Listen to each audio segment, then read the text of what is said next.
another training committee scheduled at 1 or 1:30 or something. We got up that room, and we all want to be on a very core session too, even if we drag that to our ideal voting. So we will do public comment. Maybe after you listen, we'll see how it goes. I don't want to stop on each item, but we may take public comment on K-12 and then we'll try to hire. How many folks out there think you want to comment on each of those topics that we can include? How many of you are there and think you want to comment just on K-12, 98 issues? Okay, childcare. Higher ed. Okay. All right, well, that's me. All right, let's see how it goes. And there may be people in the room.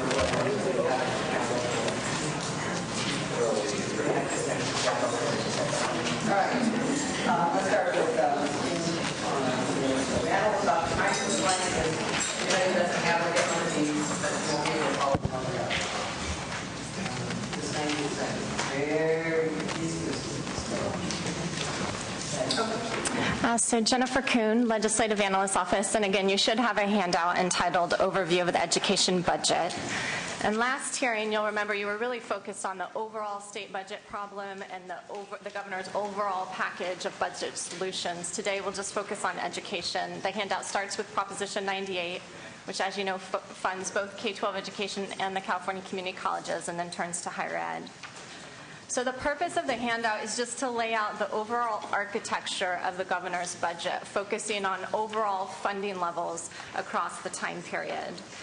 So it's intended to provide some context as you begin sifting through specific special session proposals, but also give you context as you sift through other sectors of the budget so that you can be appreciating how those decisions might be interacting with your education decisions, particularly how those other decisions might impact the Proposition 98 minimum guarantee.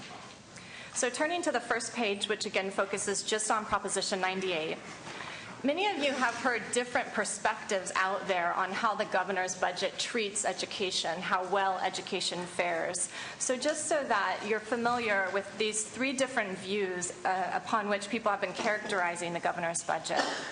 The first really focuses on education as a share of the total state budget solution. So you might have heard this number floating around that education is contributing $2.4 billion in solution to the governor's $19.9 billion solution package.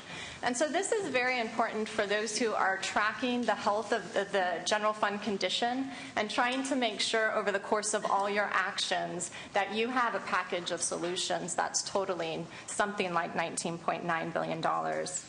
That number, we'll talk in more detail in a moment, but again, it's mostly important at a state level for those who are really focused on the condition of the general fund, how much you want education to contribute again. The second is much more straightforward in that it just looks at Prop 98 funding, which is within your purview, and it's remaining flat year over year. Again, we'll talk about it in more detail, but education, Prop 98 funding would be flat at about $50 billion.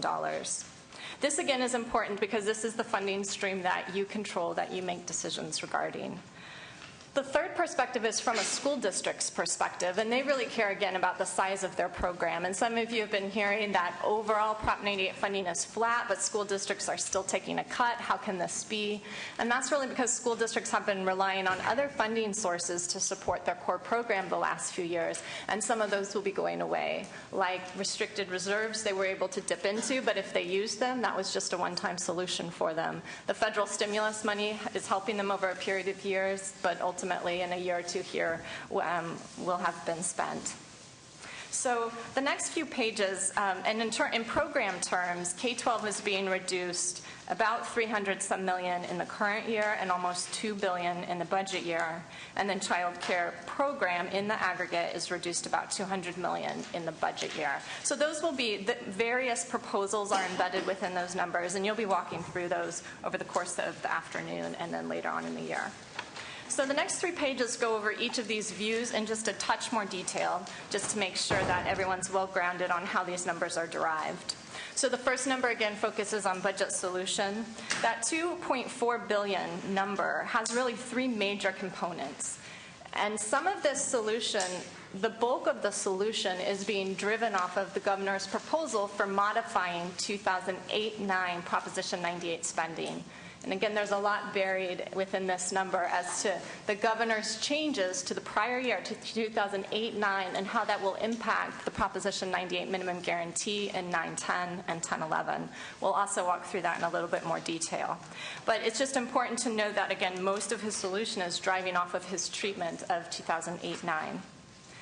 He also has a proposal that you'll be hearing much more about related to Prop 42, gas tax revenues. Typically, these are revenues that count as general fund revenues and therefore increase the Proposition 98 minimum guarantee. By no longer counting those revenues as general fund revenues, the Prop 98 guarantee automatically is reduced, about 50 cents on the dollar. So that proposal would result in a reduction in the guarantee in 10-11 of about $800 million. If you were not to do that proposal, or you were to do something substantially different from that proposal, the guarantee would not go down by that amount. And finally, just so that it's on paper, the governor also had originally proposed to use $350 million in redevelopment agency funds, give those to schools, that's local property tax money, thereby achieving some general fund savings. And although it's not dollar for dollar, he decides not to do that in 10-11, and so that increases the general fund obligation in 10-11. Again, not dollar for dollar, but by about $300 million. So that $300 million is offsetting the savings he's getting from the prior two items. So just shifting then to look at, in some regards, a much more straightforward perspective, which is just how much Prop 98 funding does he propose to provide across these 2 years. And as page 3 shows, he's providing $49.9 billion in 9-10 and $50 billion in 10-11. So overall, looking just at the bottom line for total Proposition 98 funding, about flat. If you were to compare some of these numbers to the numbers assumed in the July budget agreement, there are some differences, obviously. So looking back at 8-9, the governor's proposal now is to reduce that spending by $83 million. We can talk about that in a little bit more detail.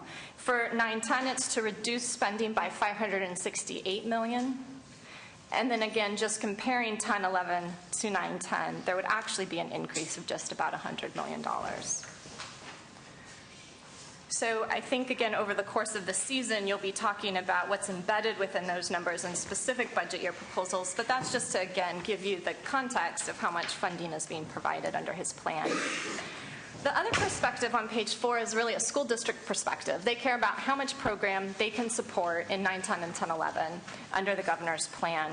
So what this tries to do is try to think about all that program out in the field that traditionally is supported with Proposition 98 dollars and measures the size of that program over this period, 2007-8 through 10-11. And focusing just on those two columns, 7-8 and 10-11, it shows that program is about a little bit more than 10% smaller in 10-11 than it is compared to 7-8. You'll see in per pupil terms, it's down about $1,000 from 7-8. So again, this is just giving you a sense that even though ongoing Prop 98 funding is flat, school districts, because they're losing some of these one-time solutions that are listed here, like the freed up restricted reserves or the ARA money or the PTA monies or some other swaps, because those have evaporated, it's created this hole within the K-12 budget. And in the absence of new one-time solutions, the state on an ongoing basis just can't support that higher level of program, again, under the governor's budget. So that's just, again, to try to give you a general sense of the trends that are occurring in the K-12 budget.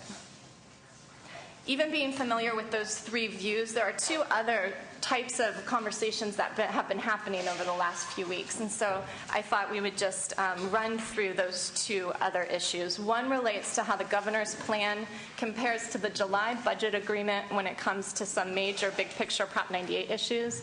And the second is how the governor's funding levels compare to the maintenance of effort funding levels required under ARA. So page 5, deals with the first of these issues.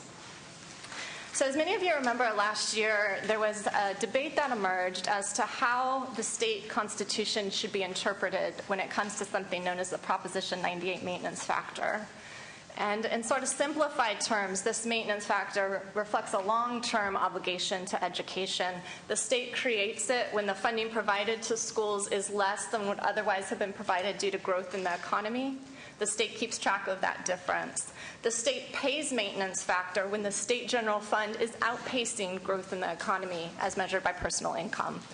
Traditionally, it's been pretty easy to know if the state has created maintenance factor because there are these tests, and the test that grows with the economy is known as test 2, and the test that grows with state general fund is known as test 3. And when the state is in a test 3 year, it creates it. It's always been relatively straightforward. Test 1 had only been operative in 88, 89, and over the next 20 years never again became operative, but it might be in 89. And because of that, the state is grappling with, well, what happens when test 1 is operative? Does it create this thing called maintenance factor? Proposition 1B tried to constitutionally address it, as you'll remember, and it failed. The legislature tried to statutorily address it, and that became part of the July agreement. As part of that July agreement, the state said, well, for 8-9, we're going to acknowledge that there's an obligation of something like $11.2 billion, and we're going to make those payments as we otherwise would in the Constitution. So that was its effort to clarify and resolve the situation. The governor's January plan then, right, he's got a $20 billion, $19 billion problem. He says, well, I'm going to have to do some things differently. So what he does is he says, well, that $11.2 billion, we're not going to start paying that until 12-13. So he pushes out those payments several years. And then some $1.3 billion in maintenance factor, which was really a subset of that, he decides to retire that obligation in 8-9. Again, it's a little bit technical, but he doesn't reduce 2008-9 spending. He keeps giving that money to the field. He just says we're going to score it a little bit differently, and $1.3 billion will be scored as retiring this maintenance factor obligation. And then he also just goes into 2008-9, the last thing he does, and recognize that K-12 attendance was a little bit lower than expected, so revenue limits produced some savings on the natural, and he'd like to recognize it. But all of these then are departures from that July budget agreement. So turning to page 6 and turning to the next issue is this MOE issue. As you know, when the state got federal stimulus money, it came with some rules that the state keeps spending above a certain level. In particular, it had to keep it above the level of spending provided in 2005-06. Just focused on the top part of this table, what it shows is that for 2009-10, the K-12 funding level, spending level, is $47 million above the MOE level. So it's sort of right at it. And what it shows for 10-11 is that it's almost 600 below the minimum MOE requirement. That would necessitate the state getting a waiver. Again, these are the governor's proposed funding levels. If you were to land there, then you too would need a waiver from this requirement. Looking at the bottom of the table, which will come up later in your conversation, but you can see for higher ed, the governor stays above that 5-6 level for higher education across all of the years, such that the waiver isn't relevant for them. Turning to page 7, then, if the state were to get a waiver, it has to meet a certain waiver requirement. And so that waiver requirement per the law is that education as a share of total state support remain the same or greater share in 2010-11 as in 9-10. So again, you won't really know this until you've made many of your other decisions, because your other decisions will impact how much general fund you spend, where you spend it, how much is spent on education. As you'll see here, if you use revenues, education doesn't really qualify for the waiver. It misses that target slightly. The administration is proposing to make the calculation based upon expenditures, under which the state would qualify by a slim margin still. So the point here is that the state might need a waiver, and it's not clear whether it would qualify for the waiver until all of your other budget decisions are solidified. And then the federal secretary still has discretion as to whether he would grant the waiver. So turning to page 8 and just trying to give an initial assessment of some of the factors to consider during the special session. Given everything that has been mentioned thus far, there are risks in the budget proposal that the governor submitted and just interactions that you might want to be aware of. Unlike any other year, apart from last year, you might not know if you're funding the minimum guarantee. Right up until last year, our office and finance were typically quite close in our estimate of the guarantee. We were able to tell you you're funding it, or you would have to suspend if you want to fund at that level. For the first time, because of this constitutional ambiguity, it really depends on your interpretation, and that interpretation will lead to certain results. And because there are so many different views, there are different guarantees out there based upon folks' interpretation. You also have other uncertainties. Right now in 2008-9, Test 1 and Test 3, these two tests are very close. You really don't yet know which one is operative at the end of the day. Small changes to local property tax estimates or to general fund estimates can change which test is operative, and ergo how much maintenance factor you think you might have generated. The Governor's Prop 42 proposal, as we mentioned, has an interaction with the guarantee, as well as virtually all other revenues you consider outside of some select special funds. So if you decide that you wanted to extend the pitch, or that you wanted an alcohol tax increase, these will have an impact on the guarantee by increasing it. Similarly, under the Governor's proposal, he has some revenue triggers. He doesn't get the federal money. Some revenue increases are triggered.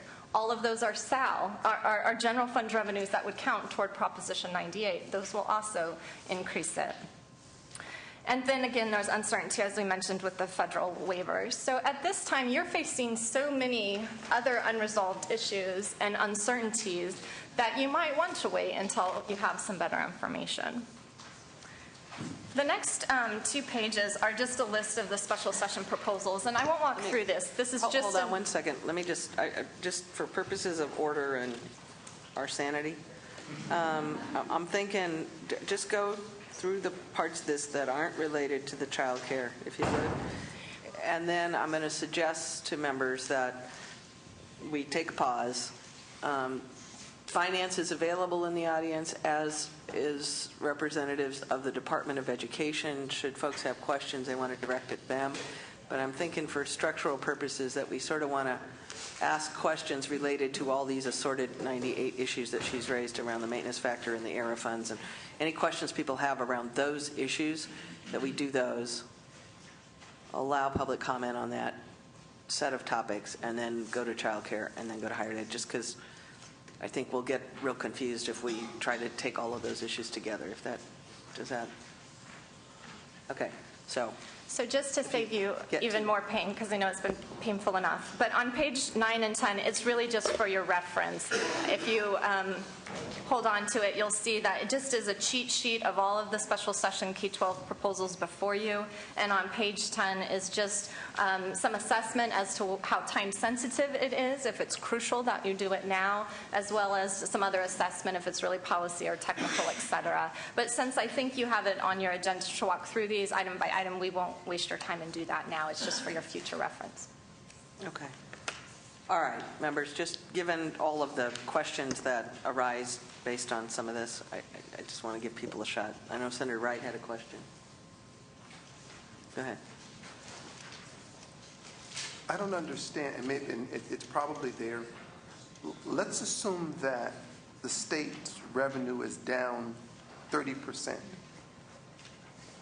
How does a guarantee work if you don't have the money? How am I required to pay money that I don't have? I've heard that, and if you just say I don't have it, then what occurs? Proposition 98 has these 3 tests, and one is purposely designed to be sensitive to drop in the state general fund. Right. So as the state general fund goes down, it makes a trigger in the calculation, and a new test becomes operative, and it says the state can provide less as a result of that. And so over the last few years, as the general fund revenues have been falling, lower amounts have been required. Again, it is sensitive to that, which is one of the reasons on paper you can see a drop in Proposition 98 spending. Chair Paisley, Department of Finance. There's also a provision in the Constitution that allows the legislature to suspend if we truly, given all the priorities, do not have sufficient money to provide to schools and health and all the other areas. The legislature does have the ability with a separate statute to suspend, and we have done that. in 2004. So just one caveat, so all of these I think are relevant. The other piece of it is, although Proposition 98 works such that it is sensitive to state general fund and you can provide less in those environments where general fund is dropping, it does have a provision where you keep track of what you otherwise would have paid based upon changes in personal income. And typically there's a difference. In certain environments you see a difference, and that's what's called the maintenance factor. And the state keeps that on the books and tries to accelerate future funding in recognition that it didn't provide. Say that again, please. Just say it again. One of the tests is Okay, I feel better. That's why I wanted to pause here, members, because this stuff is so weird, especially for those of you who are not on the Education Subcommittee, that it just, go ahead. this really gets to the heart of the debate before you. Test 3, Proposition 98, has 3 tests, and one of them is linked to the state general fund. And when general fund goes down, typically, then it becomes operative, and it determines how much to provide to education, with the caveat that it requires the state to keep track of what it would have provided under something called Test 2, which is just growth in the economy as measured by personal income. It keeps track of that difference, and it scores it as maintenance factor. And then the state pays it again in just the reverse situation. Okay, Senator Smitty. So where we often have some confusion on this conversational topic year after year after year is if we would have paid this much, but we can only afford this much, and we've created this much maintenance factor, is that real money that has to be paid back later because it's basically a set of IOUs? Or is it a commitment that at some point in the future, when revenues permit, we will simply raise the Prop 98 limit to that should have been number? Historically, we have argued it's the latter. Okay. And in our opinion, it makes sense to view all of the mechanics of Proposition 98 in that way, such that ultimately that's what happens. You keep track of something on the books, and you accelerate funding in the future to get back on a trajectory that reflects growth in the economy over the long haul. So since Mr. Wright and I both like to keep things simple, if this was my job and you showed up and said, I'm sorry, but I'm not only not going to be able to give you a pay raise, I'm going to have to give you a pay cut. But I'm going to give you a maintenance factor, Mr. Wright and Mr. Smithian. Two years from now, you'd say, congratulations, we're putting you back at what your pay level was, and we're giving you the cost of living adjustment that we thought you were entitled to. And then when Mr. Wright and I said, but we want our back pay, you'd say, I'm sorry, you don't get any back pay. What you get is what you should be getting from this date forward. Is that it? Thanks for the savings over the last few years, but now we're going to give you what we think we should give you today. Great. I'm sure Mr. Wright and I would say you're very welcome. Okay, thank you. All right, Senator Wright, did you have more? Did you want to follow up? What I can get, and I appreciate Mr. Meeting, I've not been on this subcommittee, so I'm new, so I've got to say that much of what you said before didn't make any sense to me, but that's okay. I'll read that and study. But I'd also like to get, at some point, a copy, I guess, of those 3 tests. Yeah. Because it's kind of counterintuitive to me that if They're I all don't have counterintuitive. money, that I'm incurring debt for money that I don't have. I mean, I understand that I can suspend it, and I know that we've done that before. But if the revenue drops, see, what always worked for me was that you paid a percentage of the revenue that you had. Well, that's test 1, and we haven't had that since 1988. That's The logic problem. again, right? We have a We think primer. well, and we there's can a fight give about it to anybody, and we can make sure you have it. But not to belabor, if I could get the 3 tests, I don't need it now. But There's a I primer. What year did you do that cool primer? A couple years ago? 2005. 2005, LAO did a really nice primer, as we call it, on exactly that discussion of test 1, test 2, and test 3. However, one might want to update it because the caveat is all the normal rules applied up till then, and none of them have applied since. So I think it's worth reading and to all members and folks who may want to try to understand this, because one of the pieces that doesn't make any sense, if as you're saying, test 2 would create a maintenance factor based on personal income growth. Last year we had a negative personal income growth. Why doesn't that lower the guarantee?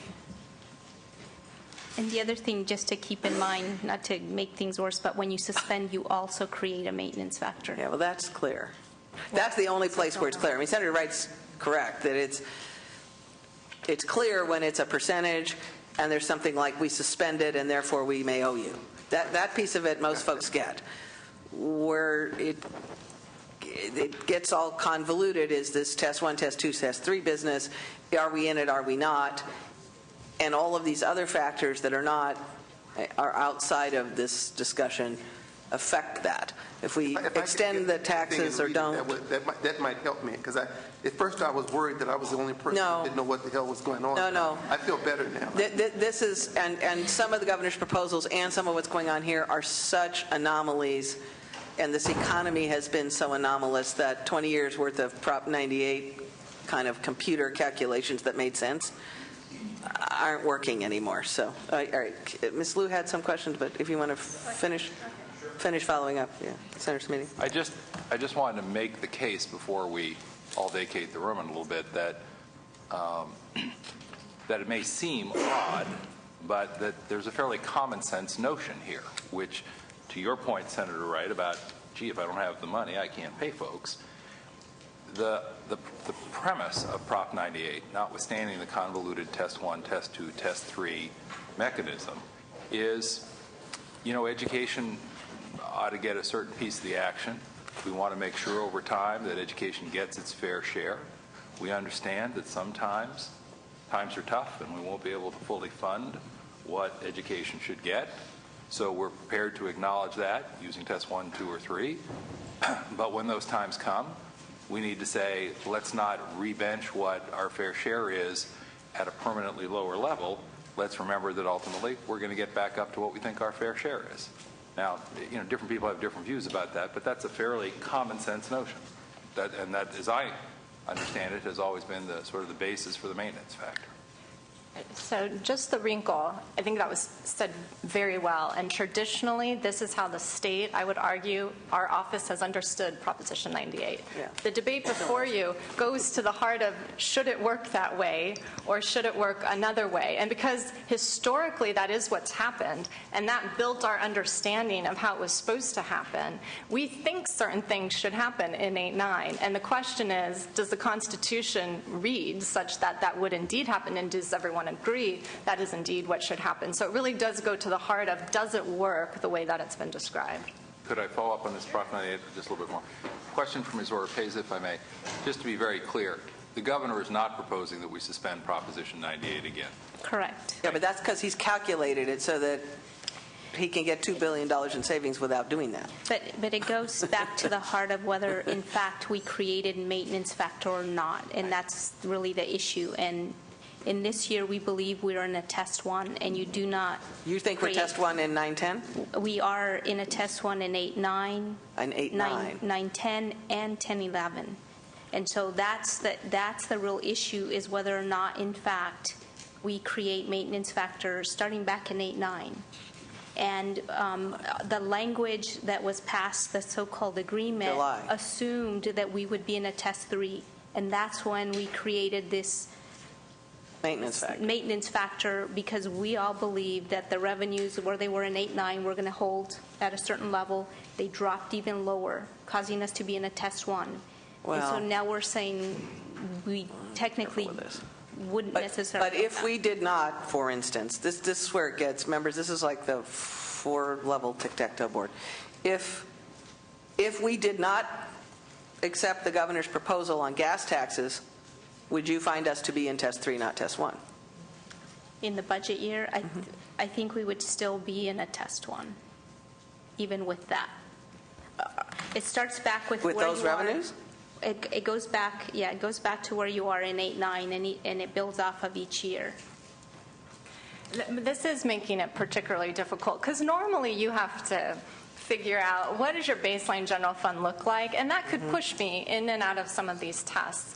But now you have to layer on top of it new governor's proposals, uncertainty in your prior year revenues, such that many of these things are shifting the test that's operative. So we have run it sequenced, and even the sequence matters, right? So this is absurd. It's just, there's too many variables. But there are things like the payment of the maintenance factor that does shift you from test 2 into test 1 solely by virtue of having retired maintenance factor. Right. So again, these things. Okay, I'm sorry. sorry, I was going to ask Joe, so I didn't seem like a complete idiot. Define maintenance factor. It's that gap between what you theoretically owed in a given year under 98. Part of the problem, I think, members, is that we don't always know what we owe. For instance, we're still trying to figure out what we owe 98 from 8-9, it now being the middle of the 9-10 budget year. And it's because we don't get solid revenue numbers, and the 98 number jumps up and down based on those revenues. So if sales tax is up or down, if property tax is up or down, all of those things change the 98 number.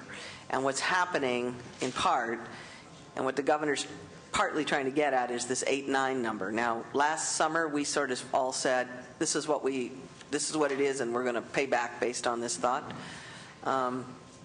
What's happening is those numbers are moving, and so the question of whether we statutorily can and or should decide what that number is, that's what we did last summer. That's how we got a maintenance factor. And through the chair, to Mr. Wright's question, I believe the answer to Mr. Wright's question is the maintenance factor is the difference between what we actually got And what they should have got. Under a test 2. In a health. Under test 2. Right, And okay. I have just one more brief question. Thank you. On page 6, the LAO's analysis indicates that we have that the governor's plan, based on the governor's assumptions, will avoid violating the maintenance of effort requirements by paying $250 million, and that then ends up being sort of a break even at the maintenance effort. And then in the budget year, we're going to We need a waiver because we're $600 million short. Right. And is the number that we're using to determine $600 million short the absolute minimum for Prop 98, or our Prop 98 obligation? If we fund the absolute minimum for Prop 98, don't so-called overfund Prop 98, just do the bare minimum. Yes. Then when we do that, we're at $600 million below our MOE obligation at present. Is that right? Correct. Okay. But we do qualify for the waiver. We meet the requirements. It's not a question whether we meet them or not. We do meet them. It's whether or not we get the waiver after all the numbers shake out, or if we need one. Madam Chair, thank you, and Senator Liu, thank you very much for letting me pursue that line. All right. Senator Liu? Well, it just is kind of as an example, I guess, Senator Wright, about how this works. I mean, under the current governor's proposal for the current year, he proposes to cut close to $568 million from the budget. And then in the 10-11 budget, he proposes to increase funding by about $103 million. And at the same time, the governor's budget identifies $2.4 billion in budget solutions. Can you explain the difference between the amount of Prop 98 savings and the budget solutions proposed by the governor? Yes. Try to do this. Okay. And it goes back to what we're talking about in terms of the guarantee. So we have some proposals that would affect the guarantee in 2008-9.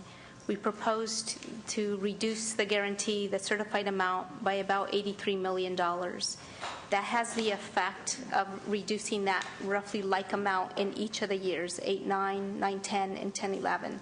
So that achieves that amount of savings. The other proposal is to assume that we have paid off maintenance factor that was outstanding as of 7/8. That's roughly $1.4 billion. What that does in 9/10 and 10/11, it saves you roughly $800 million in each of those years. So when you add up all those pieces plus the amount of reduction that occurs because of the transaction that happens with the gas tax, that gives you another $800 million roughly. So when you add all of those changes for the years, you get a $2.4 billion savings. So all those pieces combined. So if you don't do one of those things, you don't achieve the full savings that we're proposing for the guarantee. Well, I heard it, but I'm not so sure I buy it. We can give the staff a spreadsheet that easily walks through all the pieces and where you achieve the savings. Well, and I think everybody, Senator Wright and Senator Smitty, I think, made the point. Well, this is very complicated and has way too many variables. So one of the things staff and finance and those folks may want to do before we get back around to this in a couple weeks is think about how to list the variables just per se. And I understand it's complicated because the variables are different for each year. But let me try a couple of the issues that I think just to I think what's helpful to all of us members is to try to re-articulate, as Senator Wright, Senator Smitty, and we're trying to do, and Senator Liu is trying to see if we understand it by re-articulating it. But funding is considered flat. I mean, there's been a lot of talk in the last couple of days about funding is flat for K-12. But the flat that's being talked about is just the general fund's contribution to the 98 guarantee. In truth, It's the just funding, the Prop 98 guarantee. It's the guarantee. Well, Because as we saw in that one figure, local property tax is going down by 9%. right, so it's the general fund contribution. It's the total Prop 98. The total fund. 98, okay. So, in theory, the total 98 guarantee under this proposal is the same from 9/10 and 10/11, based on all of these. If you did everything Jeannie said, you would have the same amount of $98 in. However, that is not flat funding from a district perspective because there was federal stimulus funds, there were other factors in play, and there was one-time things, and there were deferrals, and there were all sorts of things.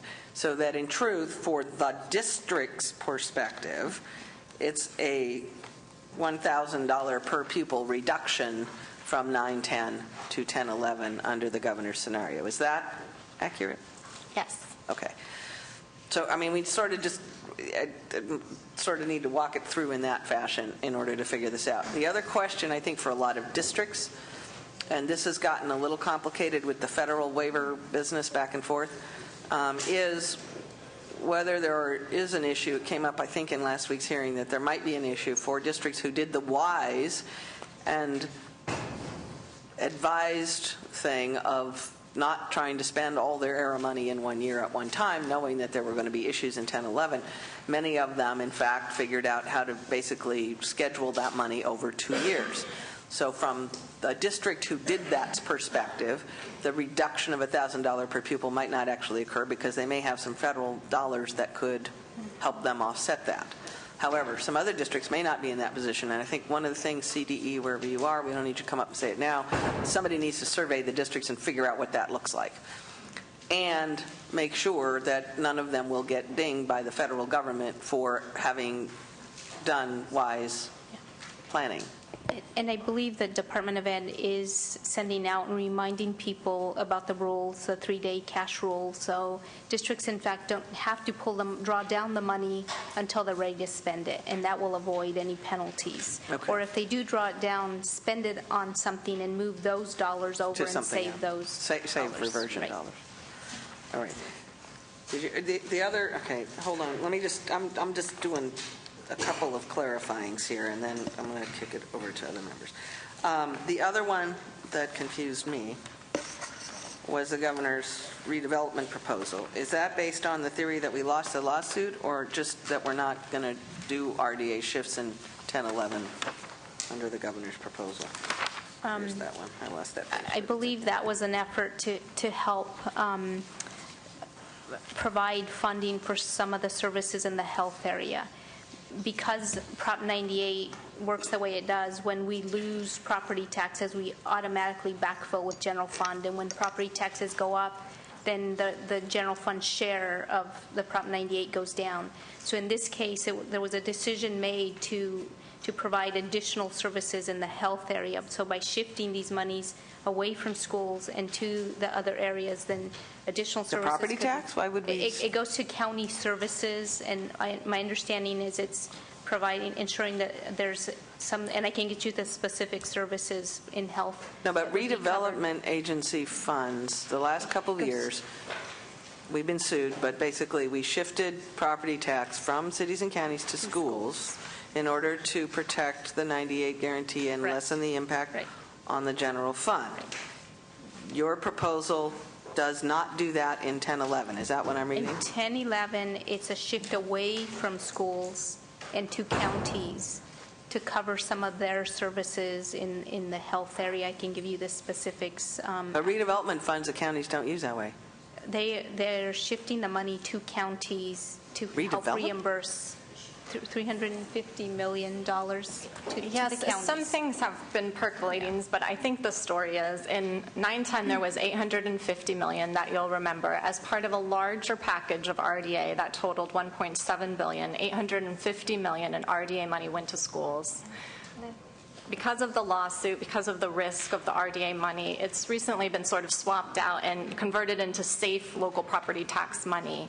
And I think in a connected sort of fear of the risk related to the RDA, they just decided not to apply it to schools. Now, there's still a recognition you have a big problem, and so I think they've shifted it to health area. That's a very strange calculation. Okay, Senator Simitian. Just, and I may have missed it, I apologize. So we have an obligation to fund the revenue limit for the revenue limit school districts. And if they don't have property tax sufficient to fully fund their revenue limits, we backfill that. And what I heard you say is that we used to spend RDA money to do that, or have been spending RDA money to do that as a way to fully fund those revenue limits, but without such a burden on our general fund. Did I get that part right? That was in the last year's proposed budget, yes. Right. And then what I heard you say is, you know what, we're not going to keep sending that same RDA money that we have been sending to those school districts. We're going to send it off to the counties for some other purposes. I got that part. Now, that then raises the question, to the extent that that money disappears from the backfill of the revenue limits, is it replaced by other state money? Yes. General fund money that General generally fund goes to fund those same social services. This is An equal amount. Okay. Then I think I'll say thank you and get out while I can. Thank you very much. Senator Thank you, Madam Chair. Leno. The governor's proposing over $300 million in savings in class size reduction. How does that intersect with statutory changes we made in relaxing our requirements for class size reduction, and how likely is this savings to materialize? That is our best estimate at this point in time. We do not have final numbers from the Department of Education. We're hoping to get better numbers from in the spring, but we have been talking to folks out in the field that deal with district budgets, and we understand that many districts are opting to go to the 25-to-1, which is the legislation that was passed, that allow districts to go up to 25 or more to 1, and they'll receive 70% of their grant amount under class size reduction, whether they go to 26, 20, whatever number they go up to. So that was the legislation that passed last year. There will still be a limit? There's a limit in statute in terms of certain grades and how high you can go in terms of class sizes. The limit that was placed last year in legislation was that you could go to 25 or more to 1 and get 70% of your grant amount. So our estimate is making an assumption of how many districts, in fact, went beyond that 25 and how much savings that we would generate. So class size is roughly $1.7 billion, and in the current year, we're assuming roughly $340 million of that is because districts will have exceeded that 25-to-1. we won't have good numbers. It may be lower. We hope lower. It could be higher. We'll get a better sense in the May revision. We'll come back and And that's reassess. $340 million solution in the year. current year. And is there a proposal for similar solution in the budget year? $550 million. What we understand is that many districts, as they're developing their budgets, which are due initially in March, their preliminary budgets, have this as a solution in how to close their gaps at the local level. So your supposition here is that it's not going to impact class sizes. It's just dealing with what you believe the reality to be in the district. It's just Well, the that is reality. It will impacting. impact class sizes. The impact they'll is go up. that most school districts are Right. deciding that they can't afford to accept class size reduction money and therefore must have class size greater than 25. Right. And when it comes to the special session issue, it's largely acknowledgement of what the field has already done, and their behavior presumably isn't going to change here the next few months. So as Jeannie said, the state passed a law that allowed districts to increase class size but penalized them for doing so. The field, by and large, is increasing class size. We only have preliminary data, and it's not coming from CDE, but on average, they went from 20 to about 23.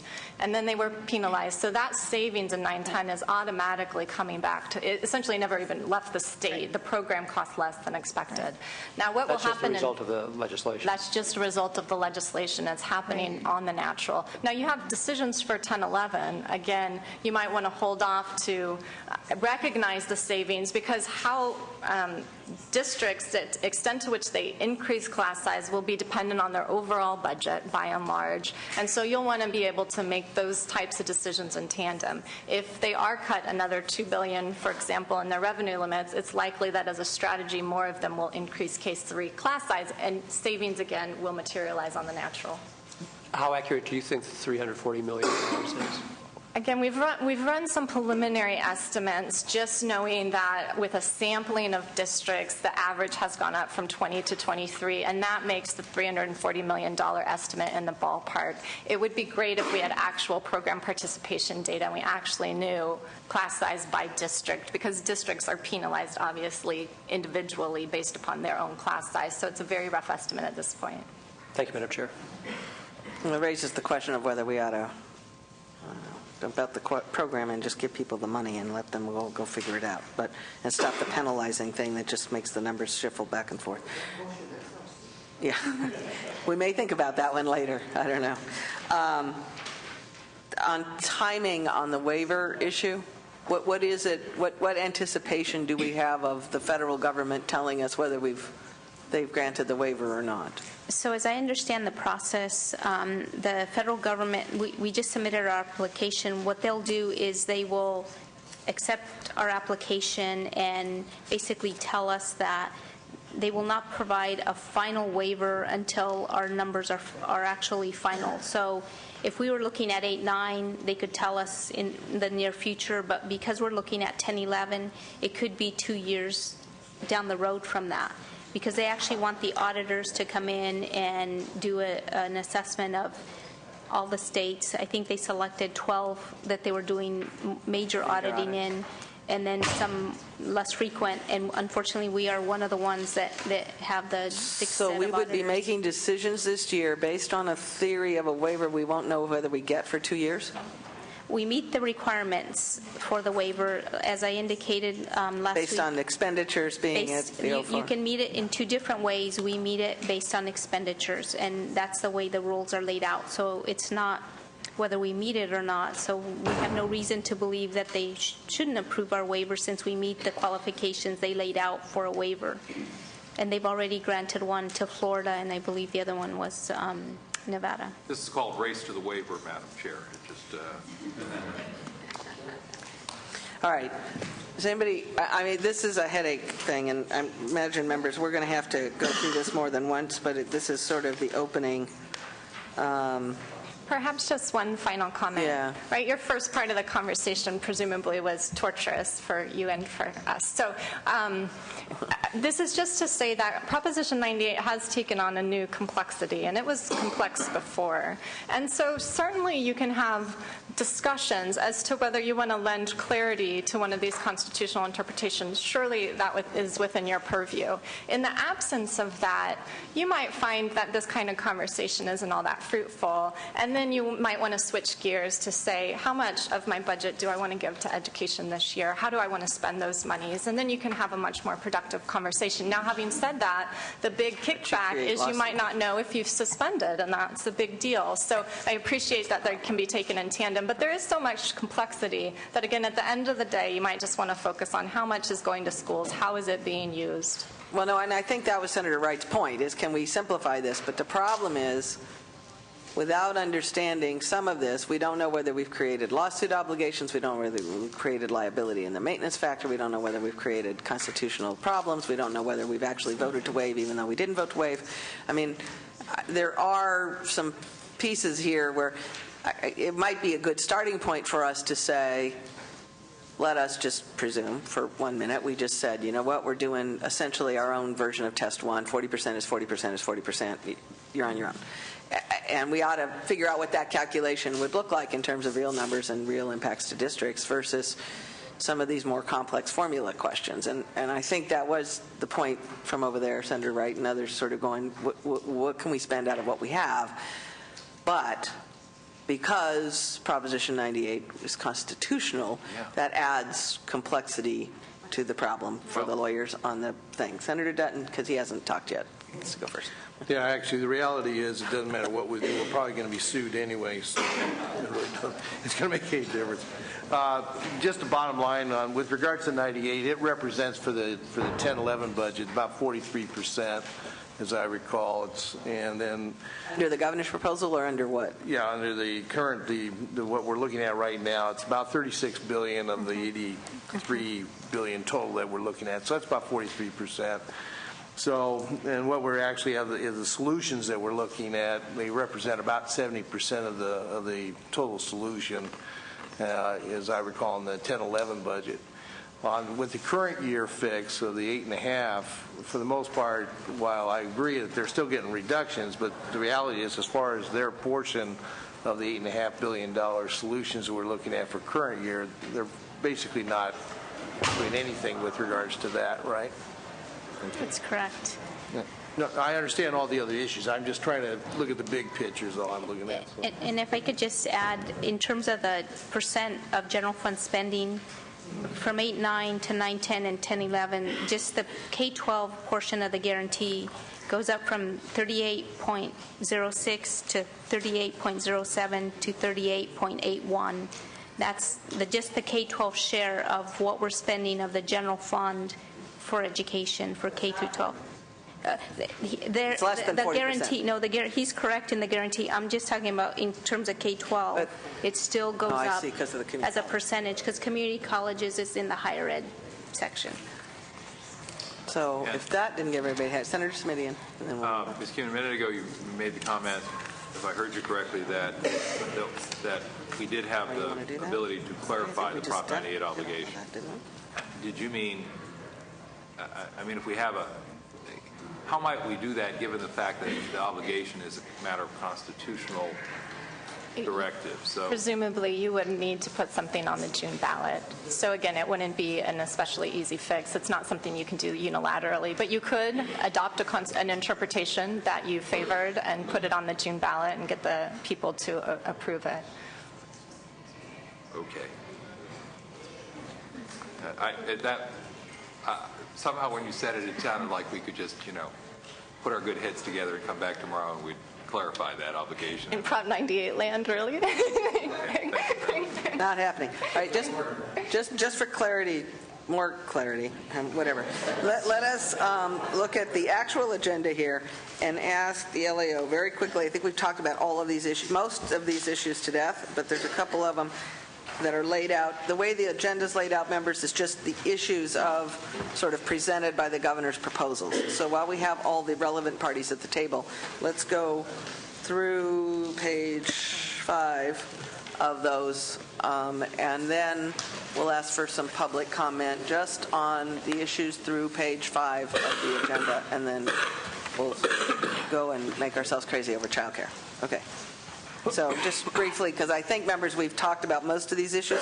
The only one I think we haven't talked about is the QEIA problem that shows up down here. But go ahead and just, Elio, just clarify what the issues are. Or Sure. I don't know which one of you wants to do this. But Page 1 again is reflecting the savings that's resulting in 8-9 automatically as attendance being lower. So is this a number that folks, the world, regardless of all some of the other things, this 83 is probably a real number of what the lowering is? We think it's reasonable, yes. So that's, okay.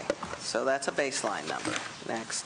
But it saves us 83 times 3. Right, Because it so saves us 83 you're gaining over each of almost the- 300 across the- some amount over the Right. next 2 years as well, if we were to act on it before June 30th. But the deadline for acting on that is June 30th, not... Well, in this particular case, because it's revenue limits and because it's continuously appropriated and it won't have gone out the door and you'll be spending more than the minimum requires, you can act post-year. Oh, even post-year? Yes. But, so in theory, so this doesn't... What happens if it doesn't happen in February, I guess is Right. the question. I think except that because we certified the guarantee in statute, we really want to make that change so that we won't have the legal But problems. if we certify it in statute and we're wrong, 6 months later, I don't get it. We should, the number should be final for 8-9. This is 8-9. I mean, we don't think there's going to be very much movement. There could be very little movement in the general fund and very little movement in property taxes. So why do we have to certify it in statute? Because we never used to do that. Exactly. But last year, because everybody wanted to have an agreement on what tests we were in because of the uncertainty, we ended up certifying. You're correct. The only other time that we've done it was with another lawsuit. It's the CTA v. Schwarzenegger that we actually did certify in statute. But beyond that, it's always done by the superintendent, by the Department of Finance, and by the Chancellor's Office.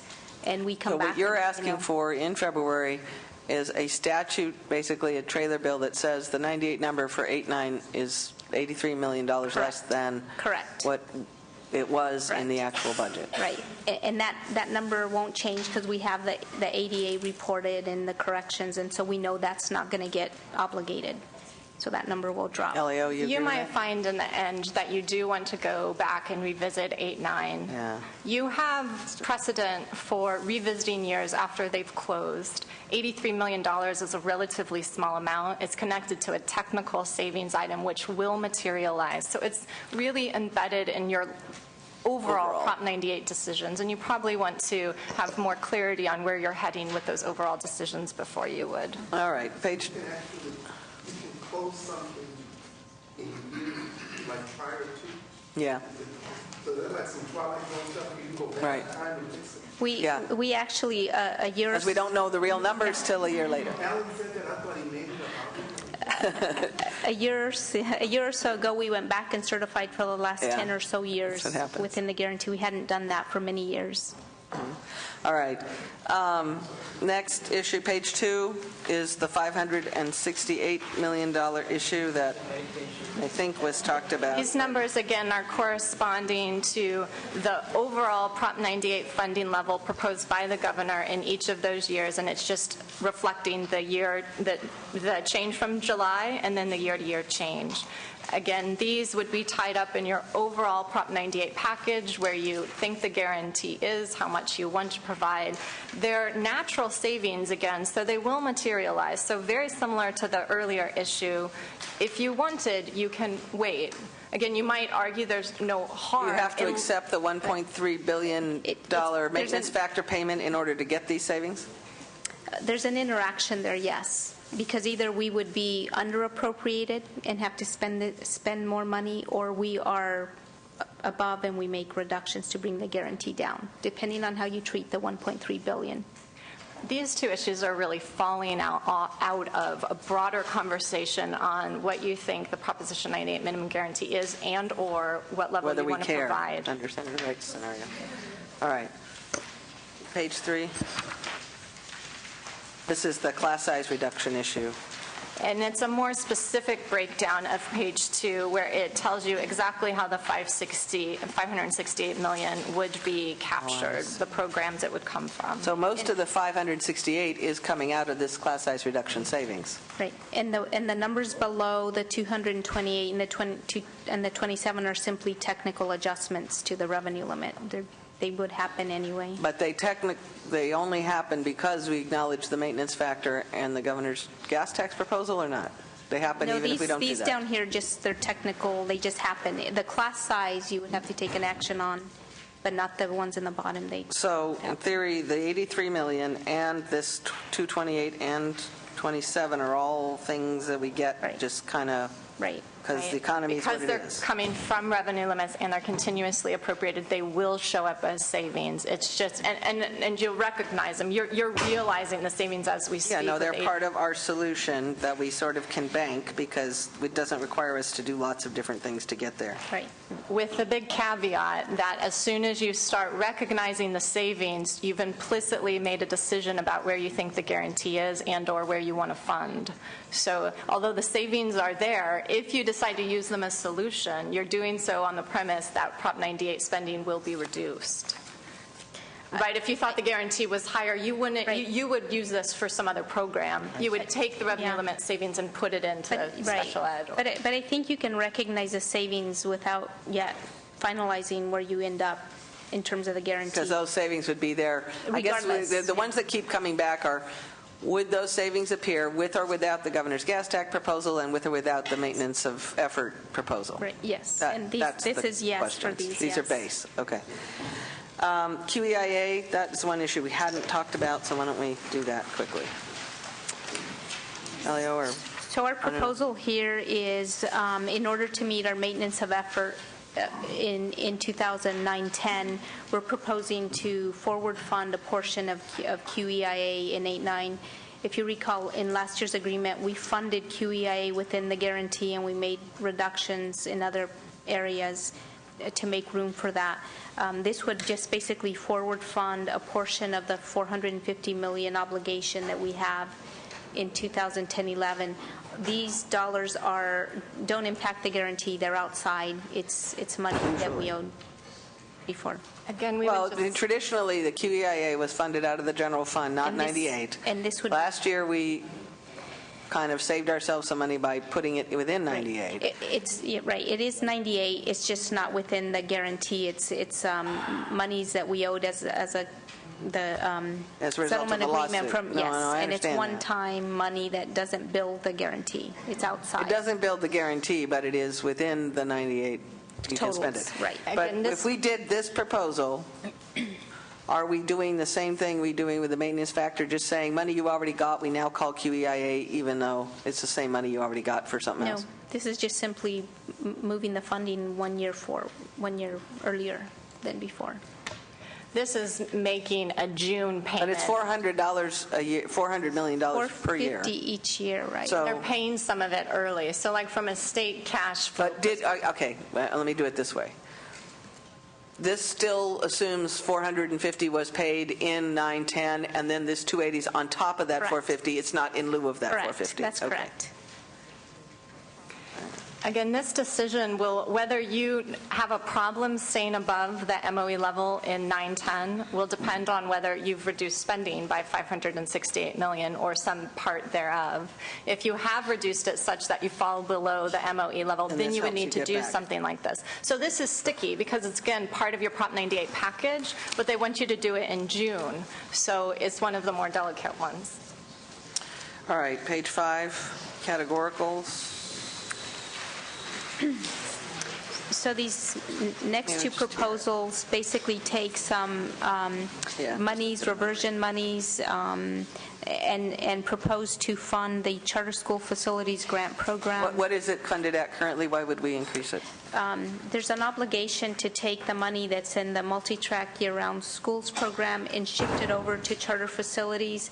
In large part, it's to mitigate some of the discussions that are happening out in the local level, debates or disagreements in terms of facilities for charter schools. So this helps alleviate the pressure on school districts from having to provide facilities for charter schools, and instead gives them money so they can rent other facilities in lieu of having to go pound on district doors to use some of their facilities.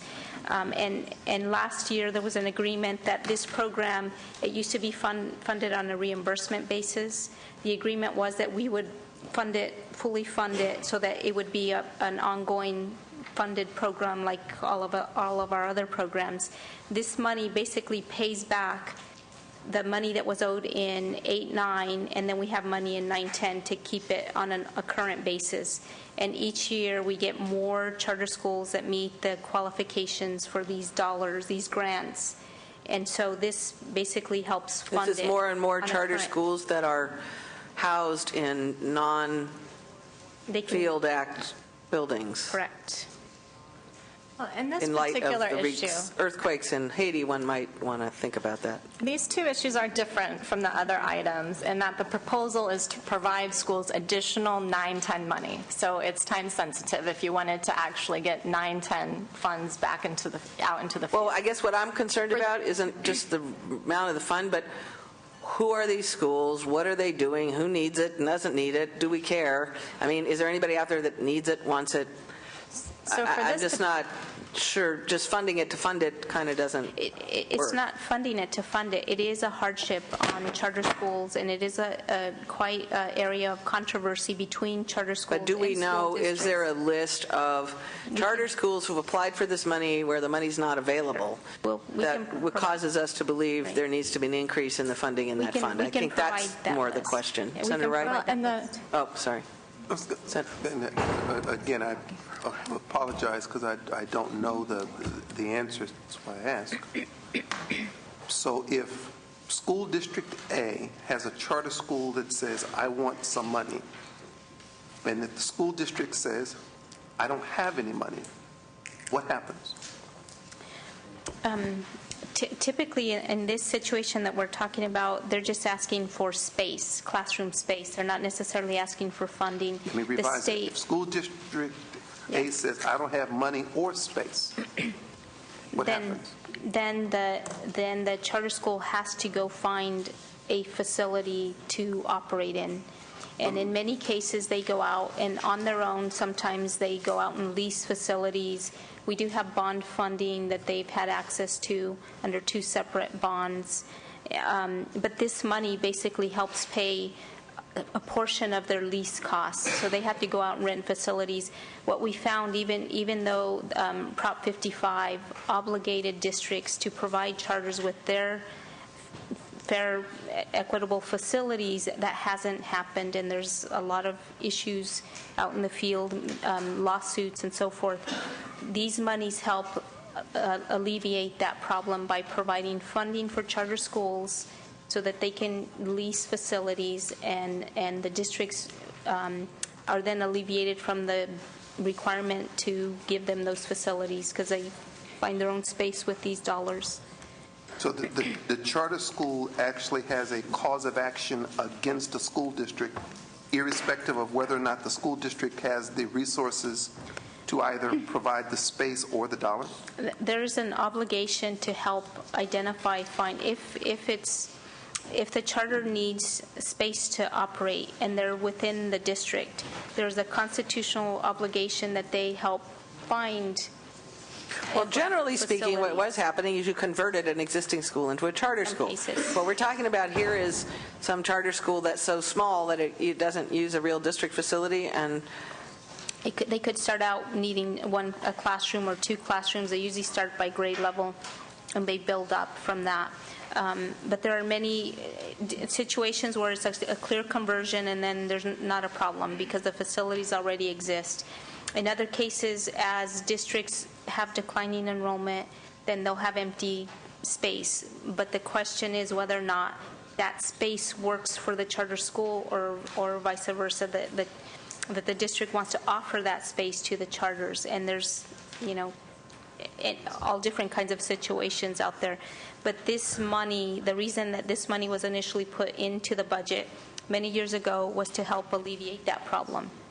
so that charters could actually go out and lease space in order to operate their schools.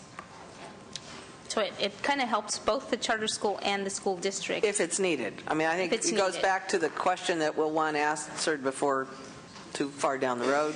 CDE maybe can help. Who's out there asking for this? Do they really need it? Is there a lineup? Is it does it have as long a wait list as childcare, the next issue coming up? I mean, what is it that's out there that's causing people to think, and what's in that fund now, and what demand is on it? The reason the item is before you now, really, I would argue, is because of the legislation passed last year that converted it from a reimbursement program to a grant program.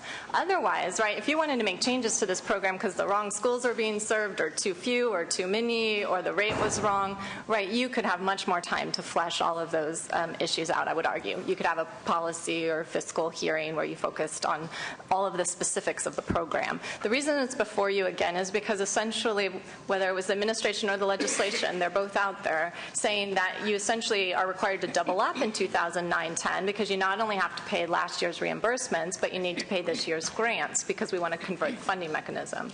So if you didn't want to convert it, you would have savings in the program, and rather than providing more, you would capture some savings. If you wanted to convert it into a grant program, you would need to provide something like the governor's proposing to convert it into a grant program. We haven't done that yet.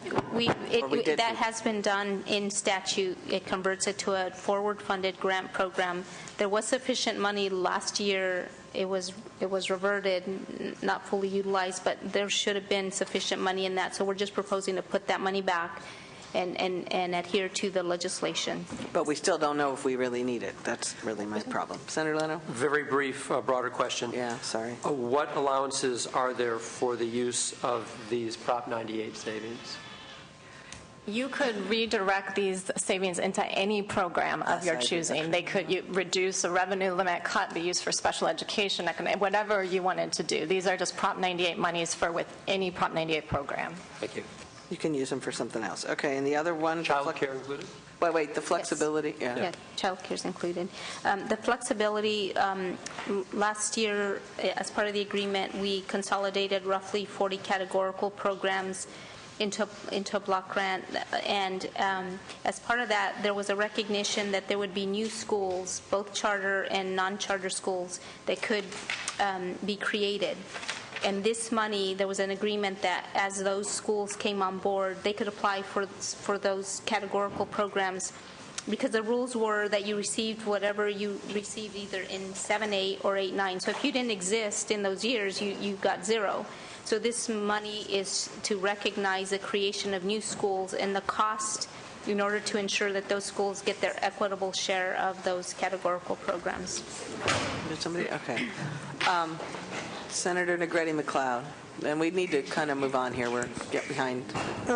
Why would we create new schools when enrollment is down across the state? Many of these schools are charter schools that are created, and they already had plans, so they've already been approved by the district, by the state board, or one or the other. So they were already coming into being, and there probably will still continue to be new schools, largely because in some cases, parents or someone decides that we want our own district or we want our own school, and I don't want to have to send my child on a bus for however long. And in many cases, people they unify or they break apart and they create new schools. Most of these are charter schools. Madam Chair? Yes, ma'am. If we keep creating, and I understand all the reasons why, it happens in my district a lot, but if we keep creating new schools for charters, then we're just weakening the public system, because at some point there will be empty public schools and there will be nothing but mushroom charter schools. That is why some of us didn't support the governor's race to the top proposals, but that debates. I mean, it's the same kids shuffling around. So the question of the population growth, these charter school children are counted in the revenue limits census account, right? So the census count is down. The number of declining enrollment is the same. Whether those declining enrolled students are in charter schools or in regular public schools is a local thing that happens between districts and folks who want charter schools. And some But we might districts- want to set some kind of Right. limits on how small they can be. I mean, that Yeah. part of the problem is, and it's one we ought to get to statewide, is the fact that there's still 1,000 school districts, each with an administration, each with a board, each with a whatever. And at some point, one always thinks when there is money, you could incentivize people to unify, but maybe when there isn't money is a reason to incentivize people to unify. And the charter thing just adds to the problem of the unification because it just adds layers of other schools with other administrations and costs that I'm not sure are the most efficient way to spend dollars. I mean, And there are districts like Oakland and Los Angeles Unified that, in fact, as a district, decided to open charters in lieu of some other regular schools. This, again, is Right. a bit of a sticky one because there are some growing areas of the state, even though on average ADA is about flat, there are some areas of Right, growth. growing, and others the that are flex item declining. was structured so that it wasn't responsive to that growth. So in some cases, there is sort of legitimate growth. New kids are showing up, new schools are opening, and part of this is an allowance that they wouldn't be forever locked out of getting some categorical funding.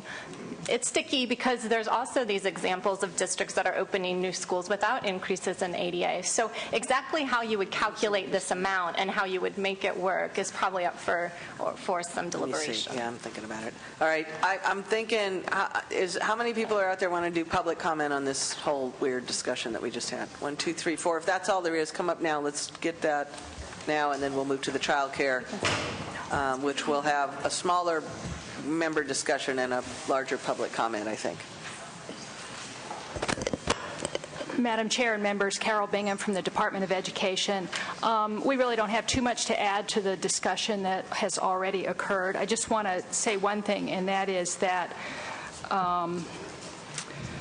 we don't feel confident that there is the level of savings that has been projected for class size reduction. The level of savings basically assumes that virtually every school in the state that was participating has increased their class size from around 20 to around 25. So we think that you are taking a risk in scoring a full $340 million in savings. All right. That's just what I wanted to say. And you will work with us to get those lists of which charter schools and what things, Yes, some of that kind of issue. we do have those lists, and the program, the amount that is scheduled in the budget is, if not exactly, at least pretty close to the amount that you would need to fully fund the program. The main reason for adding this money at this point is what Ms. Oropesa referred to, and that is if you're going to bring the program from an in arrears system to a prospective grant, then you need to double fund for 1 year. So that's basically the reason for the addition. All right. Thank you, Madam Chair. Members, I'm Dennis Myers with the California Association of School Business Officials, also talking on behalf of the Education Coalition of California. Madam Chair, you've asked several times of the previous witnesses if the savings that are being proposed could be achieved without the manipulation and redefinition of Prop 98 or without the redefinition of the gas tax. And I just want to reiterate that because that's clearly what's happening here. Going back on the deal that was adopted in July as far as the definition and certification of Prop 98, I can just imagine if revenues were up and I walked into this room and said, hey, well, we want to reopen that deal because we want our fair share, we would have been laughed out of this building. And rightly so. So just because revenues have gone the other way, we want you to really be aware that that we're opposed to that. We're opposed to the redefinition. We are opposed to taking the maintenance factor money from 7-8 and applying it as if it went towards the 8-9 guarantee. All of that purely and simple is just a way to try to manipulate the numbers to come back and to cut more out of education. Also, as you talk about just the maintenance of effort, it's just interesting that during the conversation, it's almost that the maintenance of effort and the waiver that's required for the U.S. Department of Education as if that's just a done deal. You don't have any control over whether the governor goes and applies for that maintenance of effort waiver. But what you do control is the environment in which that waiver could be applied for.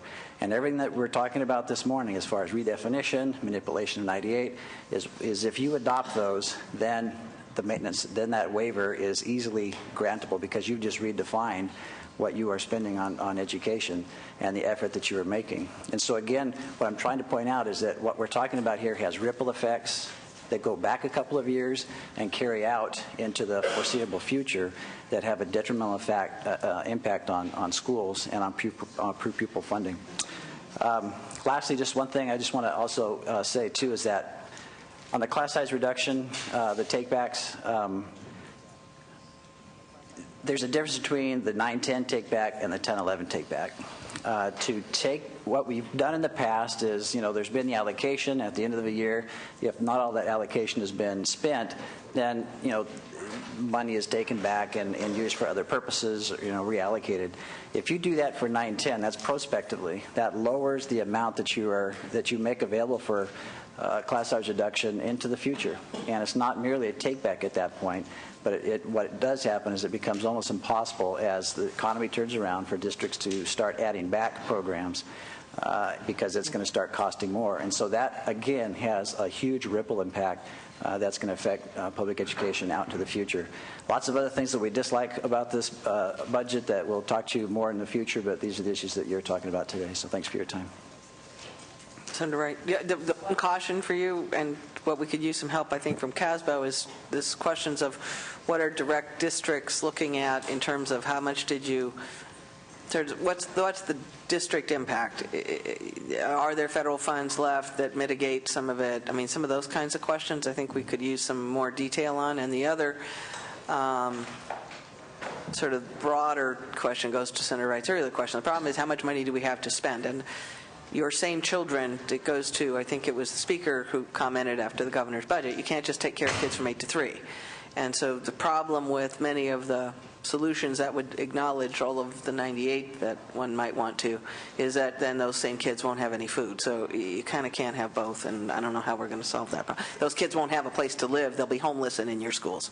So unless we can turn the schools into homeless shelters, I'm not quite sure how we solve this. Yep. Senator Wright? That becomes my question.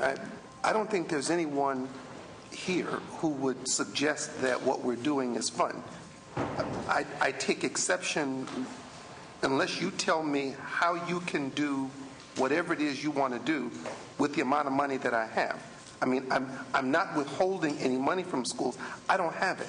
So if you say to me, you're hurting, I understand. I'm hurting schools. I'm hurting a number of things because I don't have the money. If I had it, I'd spend it. I assure you, I'd be like a drunken sailor under the proper circumstances. But you don't, in terms of me, the other members here might be different. You don't persuade me when you tell me that I'm doing something, because unless you can tell me a better way to do what I'm doing with the money that I have, then everything else you say basically went out the door. If you say to me, you can do these things more efficiently with the amount of money that you have, now we're talking. If you can't do that, then I don't really hear anything else that you say, because at that point, you're just one of the many people who say, give me more money, and even though I don't have it. I got a whole line of people like that come into my office. I'm still waiting for the guy who shows me efficiency. When he shows up, I want to join him. You show me that, you got me.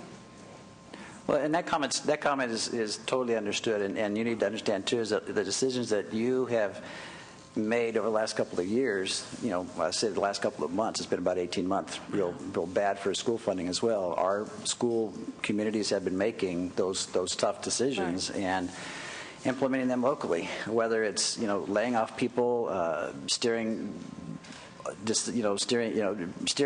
more, less money into more efficient ways. We've been carrying those out. So what you're going through, we are going through that locally as well. But everyone is. I mean, in the meeting we had last week, we were talking about zeroing out a whole category of funds for public transportation. To the senator's question, many of the young people who are going to go to your schools ride the bus. There may well be no buses to get them there if there's no public transit dollars that we can use to do that. So I'm clear that none of this is anything that under a normal circumstance that I would celebrate. I'm simply saying is we're trying to take the dollars we have and allocate them in the most efficient manner possible. It's not as though we came today to say, oh, I just want to see if I can bankrupt the school district. I mean, every person who gets laid off or furloughed, or, every book or bottle of orange juice or milk that doesn't get purchased, I mean, every bus that doesn't roll, every, pair of eyeglasses that don't get purchased. I mean, I actually pain when I hear all of that, and I recognize that we have it.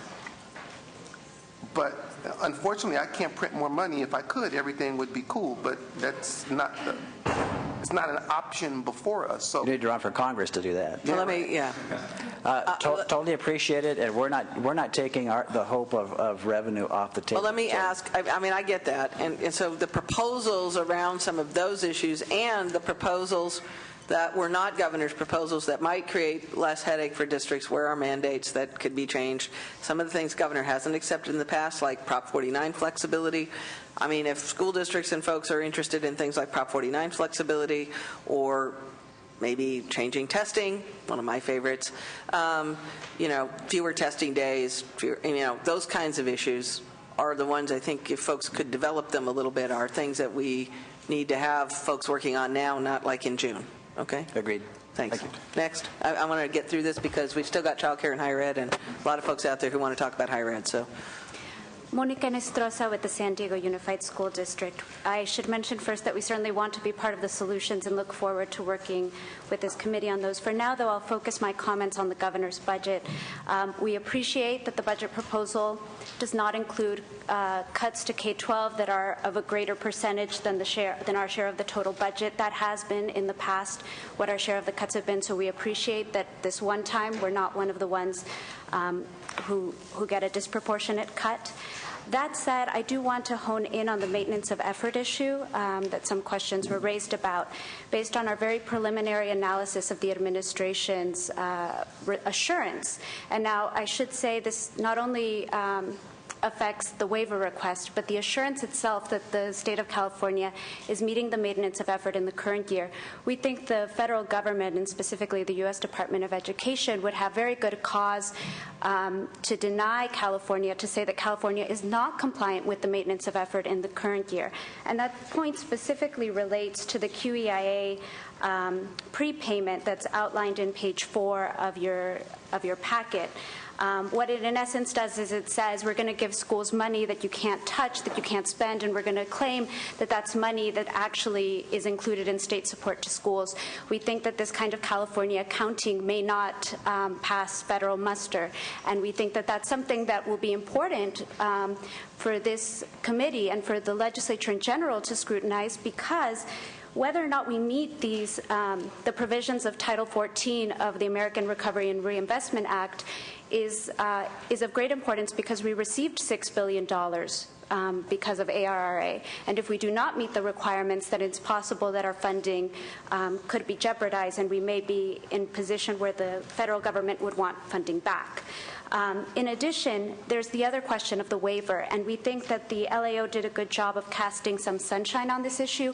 We think that more sunshine is needed. Specifically, if you were to look at the administration's request for a waiver, they use a figure when they are asked by the federal government to provide the amount of total general fund revenue that's available for the budget year.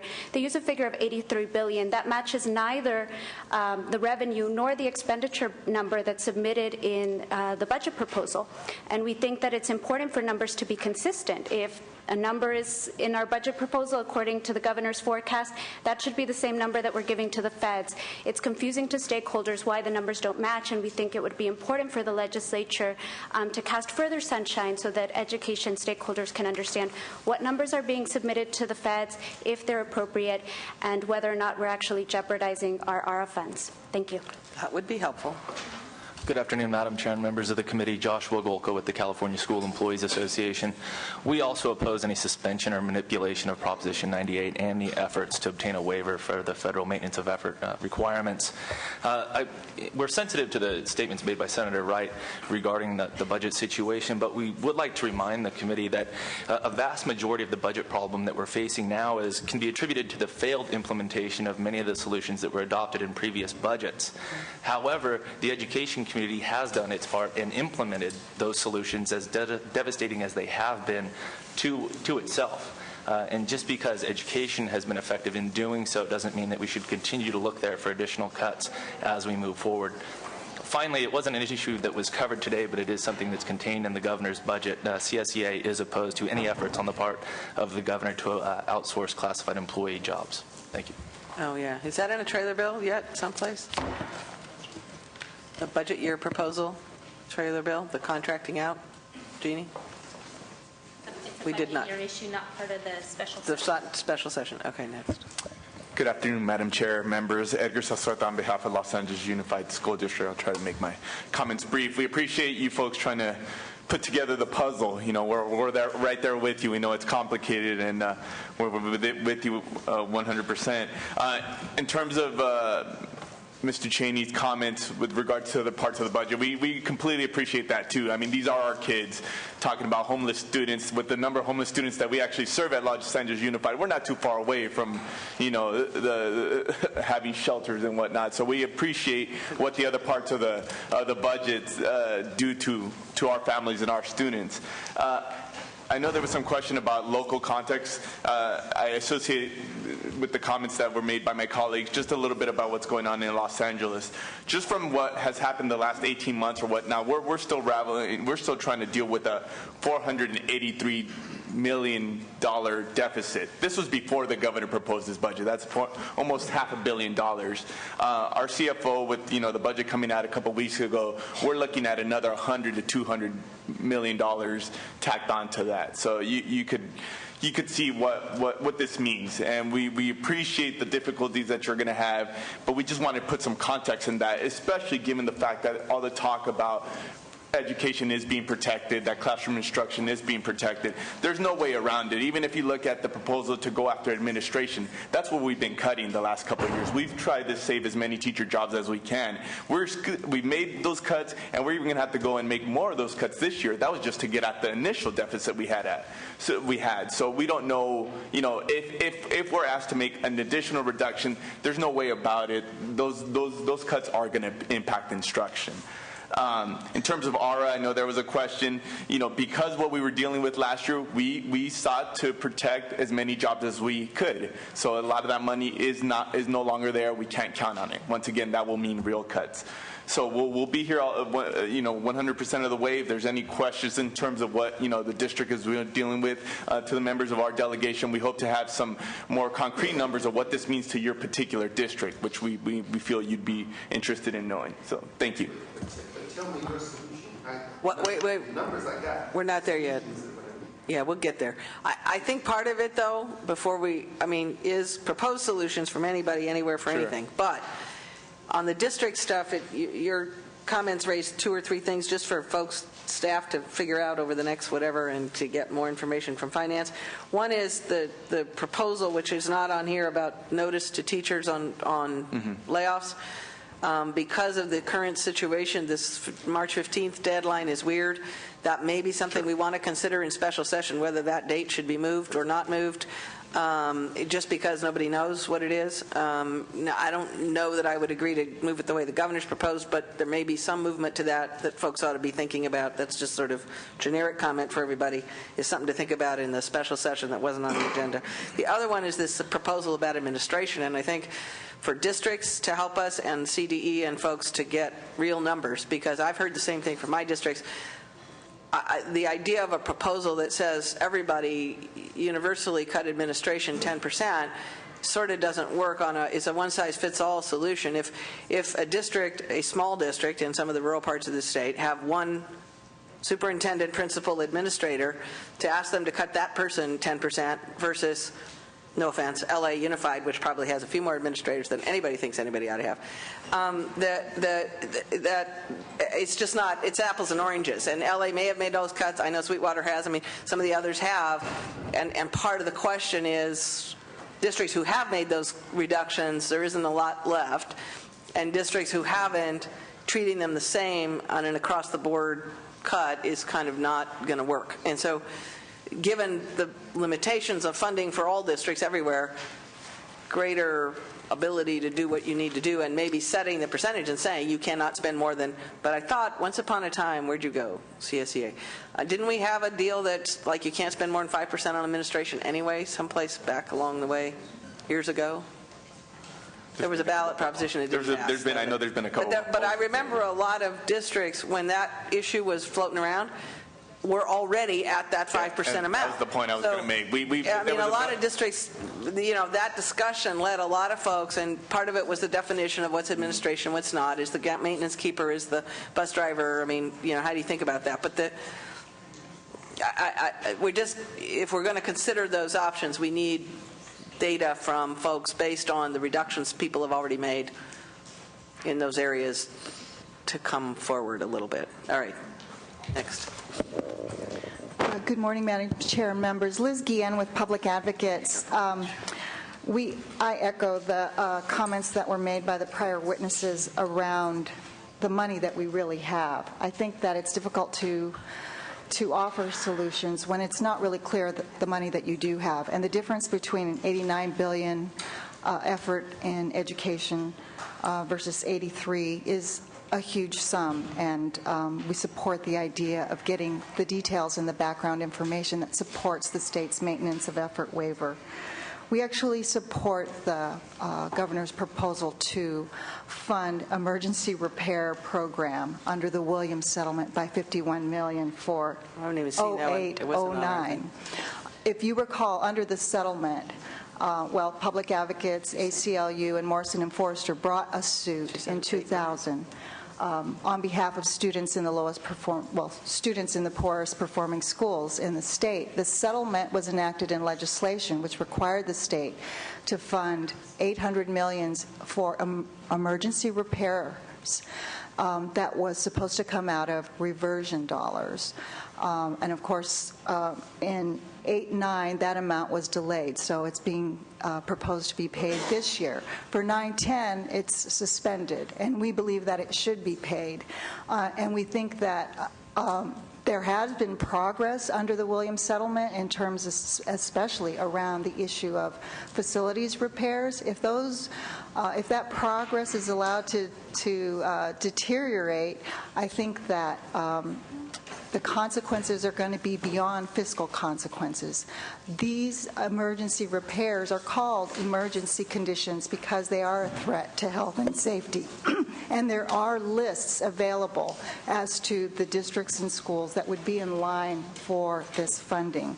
Finally, one other point is we think it's inappropriate to fund other programs from the reversion account until this obligation is met. And, for example, the EIA program, we don't think it should be funded from there. Thank you very much. That is an interesting point. Can you get us that list of the Williams Act? Absolutely. Who's 8-9, what the list is, what kind of repairs? Absolutely. We can do that. Okay, thank you.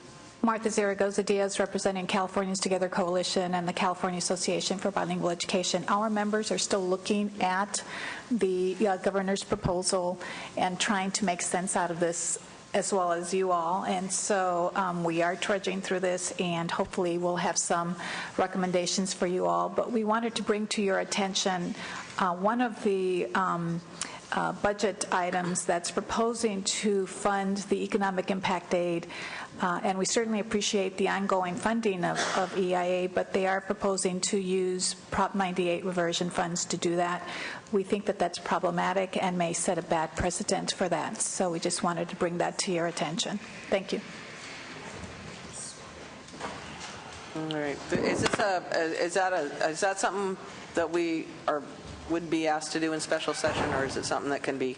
It's a budget year. It's a budget year issue. Okay, thank you. I mean, and no impact to the bigger world if it doesn't happen. All right. Thank you very much, everybody. I appreciate your patience in this weird discussion. I got to ask everybody, we do have session at 2, and although we had hoped to end at 1:30, that's obviously not real. However, let us go very quickly through the one child care issue. I think we can do this. And all of you who want to testify on child care, why don't you start coming up now? We'll get Ms. Kuhn or whoever's the child care person to come up, and or you want to do it, finance can do it, I don't care. Oh, LA, sorry, there you are. Sorry, it wasn't. Different characters, same organizations. Okay. Why don't you two do very briefly, and then we'll let everybody just comment on it, because it's really just one proposal that we're looking at here, right? Yes. In the special session, we've got trailer bill to reduce child care reimbursement rates. Identity. Lynn Podesto, Department of Finance.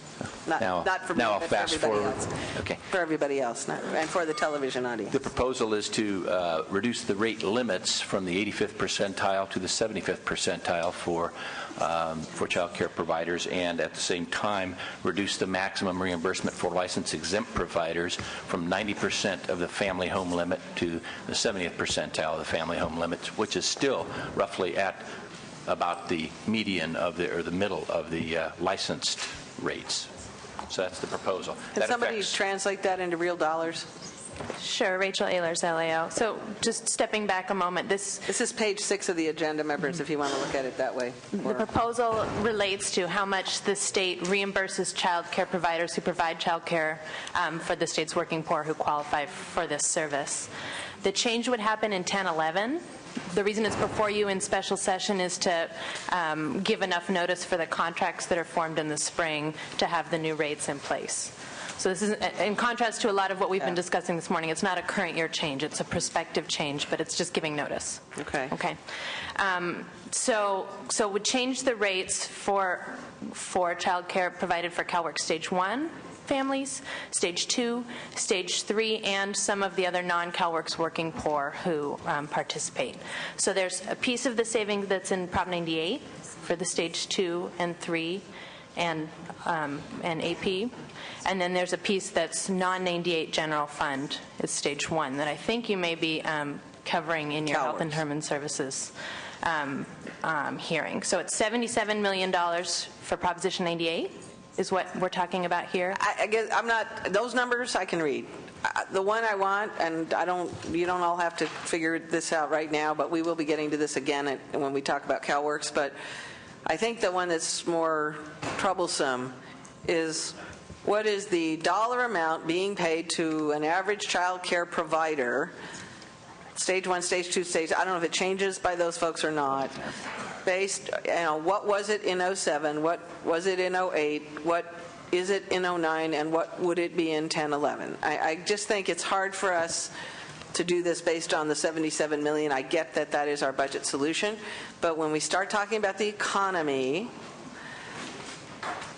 the question of whether a child care provider can survive or how much cut you're asking an individual child care provider to take in their current income and then try to keep their child care center open is just something we need to know. I mean, we may have to make some cut someplace. That's not, goes center rights problem, but I think we've got to figure out what does it mean in the real world for the individual child care provider and to the prospective lengthening of waiting lists in every county for children to get child care. Senator, I could give you an example of a preschool child in L.A. County and how that rate limit would be affected. Right now, the current full-time monthly limit for say a 4-year-old for full-time care is $683. The limit would be reduced to $603 approximately for a licensed provider. So that's about an $80 reduction in the maximum reimbursement limit. But not everybody, of course. You have to keep in mind, not everybody's at the reimbursement limit. Right, so I get all that. Some may not be affected at all because they don't charge that much. For license exempt, 90% of that amount is about $615 under the proposal of that license exempt care would cost no more than $422. It would go from 615 to 422, or it would? Yes. Okay, Yes, to that's- 422 would be the Again, new. that's a limit, and I would stress that that is roughly the average of what licensed care gets at that level. Wait. Because Licensed care doesn't get $422 per child. that, these are based on surveys. When we say a limit, that's the 85th percentile. That's what, only the top 15% charge that much or more. So you look at the median. The median is roughly where our license-exempt care reduction would leave that license-exempt care person. So the new number would be at more or less the existing median, but it would drop the median by about $200. But okay. All right. I think the one other thing to make clear, it does differ by region. So these were LA examples. Yeah, LA is the highest example. It's quite different, it's not broken out by region, well, that's by one of the county. problems with the market survey, which we will not get into today. However, because this is based on the 2005 survey, which I understand why, because we hated the 2007 where's CDE? If that thing doesn't get better, I don't know what your 2009 survey is, I don't know when we expect it, and I don't know what it is. But I remember the problems with the 2007 survey and why we chose not to use it and stuck with the 2005 one. If that problem of inequity has not been cured, we're going to continue to have this difficulty with the 2009 one. But one would cross our fingers and hope that we have a fair and equitable survey in 2009 that would bring us more current in terms of not continuing to rely on a 2005 survey to set rates. I mean, I don't know how to think about 4 years is a long time. It was kind of okay to do in 07, but... I think that's one of the concerns we would bring to the table is whether you want to set it at the 85th percentile or the 75th percentile, we're looking at data that's 4 years old. Yeah, but the problem, I don't know if this problem's been cured in the current survey that I understand is pending, but the sooner somebody gets us information about what they're doing, the better. My understanding, somebody can dispute me if I'm wrong, is that the 2005 survey and 2007 survey used the same methodology. So whatever concerns you have about 2007 are in place for 2005. No, there's a reason that we still use it in 2005. It turned out it was hugely inequitable, is my recollection. Where's Dionne Arender when you need her? Or somebody that somebody else can speak to that. Yeah. It's my understanding there was a controversy about the 2005 survey. That got resolved, and they flipped back to the old methodology for 2005. Okay, so maybe that's my years were mixed up. Thank you, I appreciate that. I knew there was a problem, and I couldn't remember. Okay, so the problem was 2005. So then why aren't we using the 2007? Well, 2005 got resolved. Last year, we had a proposal to go to the 2007, but the Budget Committee adopted the 2005 and kept the 85th percentile. Our proposal was to reduce to the 75th at the higher level. We kept the higher percentile of the older survey instead of... Between the 2005 and 2007 survey, it's estimated that's about a 10% rate increase overall, obviously with wide variation by region, and nobody wanted to incur the cost last year. So they took the 85th... They maintained the 85th percentile right at the 2005 survey rather than So the controversial survey was the 2005? That's where I was getting confused. The original, all my years. apparently the original survey attempt. There was a big problem with one of them, and I couldn't... So the answer of why are we using 2005 instead of 2007 is that it's cheaper. Right. I mean, the rates are lower because the data is older. So if we were to update to the 2007 more recent data, it would cost more because the rates out there in the world are higher. All right. So it takes me back to what is a real-world number for each one of these things. At some point, we're going to want to have that information. Senator Leonard, did you have a comment or question? And then I want to get just want to reiterate the second half of your question, which is how will this impact accessibility and availability? In the situation of the license exempt, it's really a 30% cut. And so that's going to impact a provider's operations. It's not as if they have a significant profit margin. I'd be happy to respond to that. Sure. And unfortunately, I don't have hard numbers for you. We don't know how many will drop out of providing care. Again, it depends on if they're at the limit or not. When you say a 30% cut, it isn't a 30% cut for licensed care. The limit is reduced. Now, it's not going to, in theory, child care providers are still going to have the option to provide for that same child. If their rate exceeds the unless they're bankrupt, the limit, and then the family would be asked to pay an additional co-payment for the difference. And how would you describe these families who would be in the position to have to pay the difference? Well, they're obviously needy families. And so, is there no way for us to get more refined data with regard to how many percentage providers are at the limit, what percentage are so much below the limit? The only time that we had that information was when there was some studies done, must have been about 8 years ago, and last year you adopted budget language to have the Department of Education resurvey and provide a lot of characteristics data from which that might be calculated. Right now the calculations we based on pretty old data. Thank you. Well, I think what we're going to want counties and some of the CDE counties advocates to start kind of, what are waiting lists look like? What's the, I think child care providers, you're going to hear, how many will be foreclosed on and that child care facility closed if this were the rate. I think people have to, because it's per child. It sounds like, okay, it's only $80, but it's $80 per child. If I have 10 kids, that's $800. That's one child care worker I no longer have. That's X number of kids I can't serve. Somehow we need to get a handle on that. Maybe it's nobody, fine. Or maybe it's nobody in LA, but it's a bunch of people in Siskiyou. I don't know. I'm just saying if we don't have some benchmarks to look at that with, we're going to have difficulties with this. Senator Dutton? Just real quick question. How does the California current rates compare to what other states are paying? Well, this was studied some years ago again. And other states, I don't think we found any states that were paying in excess of the 75th percentile. We've been paying up to the 93rd, and then it got revised down to the 85th. But at the time that study was done, most states were under the 75th percentile. Many were below the 75th percentile.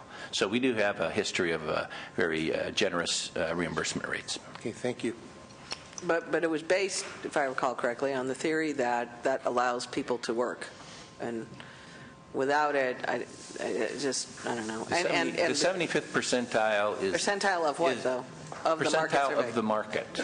It's the rate that represents the 75th percentile of the market. Of the market, above which there's only 25% that charge more, and below 75% charge no more than that. So then the comparable thing would be to look at other high-cost states like California.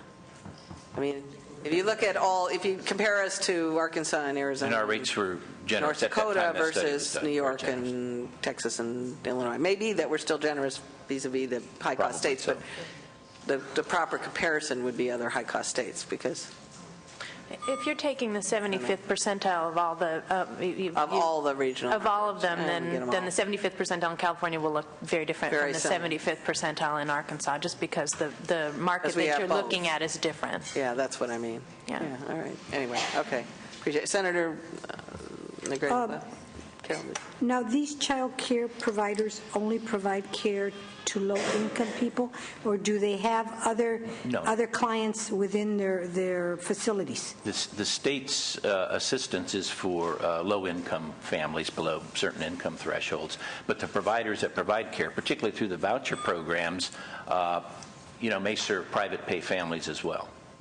So, no, they're not necessarily exclusively caring for low-income children. Okay, so what percentage of our population falls into this category? What is the percentage? Are we funding 15% of the population who's working? Are we funding 5%? What are we funding? What percentage of the California families are on subsidized care? Yeah. Percentage of child care. I don't know that I can answer that question. Because we've got tons of people out there who are paying child care who work, who are not on this program, who pay a heck of a lot out of their own pocket. That's true. Right. That's true. No, that's true. It's all based on income, though. If you make X dollars, you pay your own. If you make less dollars, we help pay for it for you. Yeah, but they have to fall in these programs. It's not, if I had kids and... Well, it's income-based. Stage 2 and Stage 3 is pretty much just a flat income-based. CalWORKS is different, because CalWORKS, the child care is subsidized in order to allow the parent to work. Yeah. Stage 2 is a sort of, I'm getting off of CalWORKS, and we want to keep you getting off of CalWORKS, and therefore we'll help you pay your child care in order to have you not getting CalWORKS grants. But what percentage of the population of California are on this program? And I can't answer that for you. You'd have to measure it by But there's three different can be derived. But we can get there. I mean, we should get those kinds of numbers. The CalWorks program is servicing about 500 million families right now. So, right, $500 million. So it's. I know that caseload went up, but I'm trying to remember the caseload number. No, I understand. No, it's number 530. See, I know the number. I just can't put the right zeros behind it. 538,000 families are being served in CalWorks, which is somewhere between 500 and a million children. 500,000 and a million children then, because a lot of those families have more than one child. For instance, stage 2. But many of them are school age and therefore don't need this, so it's a little bit tricky in there. Right. Well, we can work with staff to try and put. But we should work on what those numbers are. There's the CalWorks numbers, and then there's the how many families are getting the alternative payment program numbers. But as people's income goes down, more people have become eligible for the program. So, I mean, one of the things, though, it's a variation of Senator Dutton's question. It's been a pet peeve of mine. We're one of the few states that has a high square footage requirement in our child care centers, which also drives up the cost considerably. I mean, my bill failed in the assembly to change that, but that would save money on what we pay. The other thing that concerns me now is that, I think we're like, I think it was like 50 to 70 something. I mean, outdoor, and there's an outdoor and indoor space requirement. Most other states have a way to get around that, and the waiver process in California is also cumbersome to try to get out of that. The other thing that's beginning to happen more, I see in particularly in some of the stage 2s, is that there are family members that are caring for kids that used to care for their own family members for free. And so you created an incentive where an auntie or a grandmother used to do that, and now that you've put money into the program, I'll bet, I have no way to quantify what percentage that is, but I bet it's a percentage greater than 20 of people who are now getting paid to care for their own family members who used to do it for free.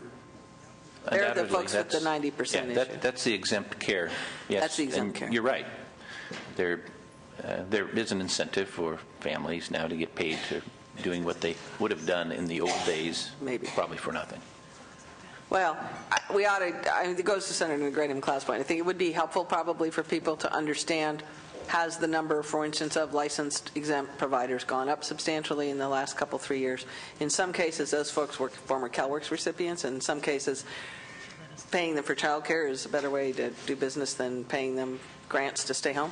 So there's some other issues that are involved in that. And see, one of the concerns I had when I looked at this many years ago is that if I were going to, say, do child care in my one-bedroom apartment, then I'm exempt from the rules relative to square footage and all the other stuff. So in many instances, you actually lose what would have been a better child care placement for the child, because the space requirement makes it unaffordable to put the child in this place. So then you end up in a one-bedroom apartment on the second floor with 6 kids sleeping on the. Where you end up because of the regulations that we put forward make it worse for the kid. And not as good. Yeah. All right.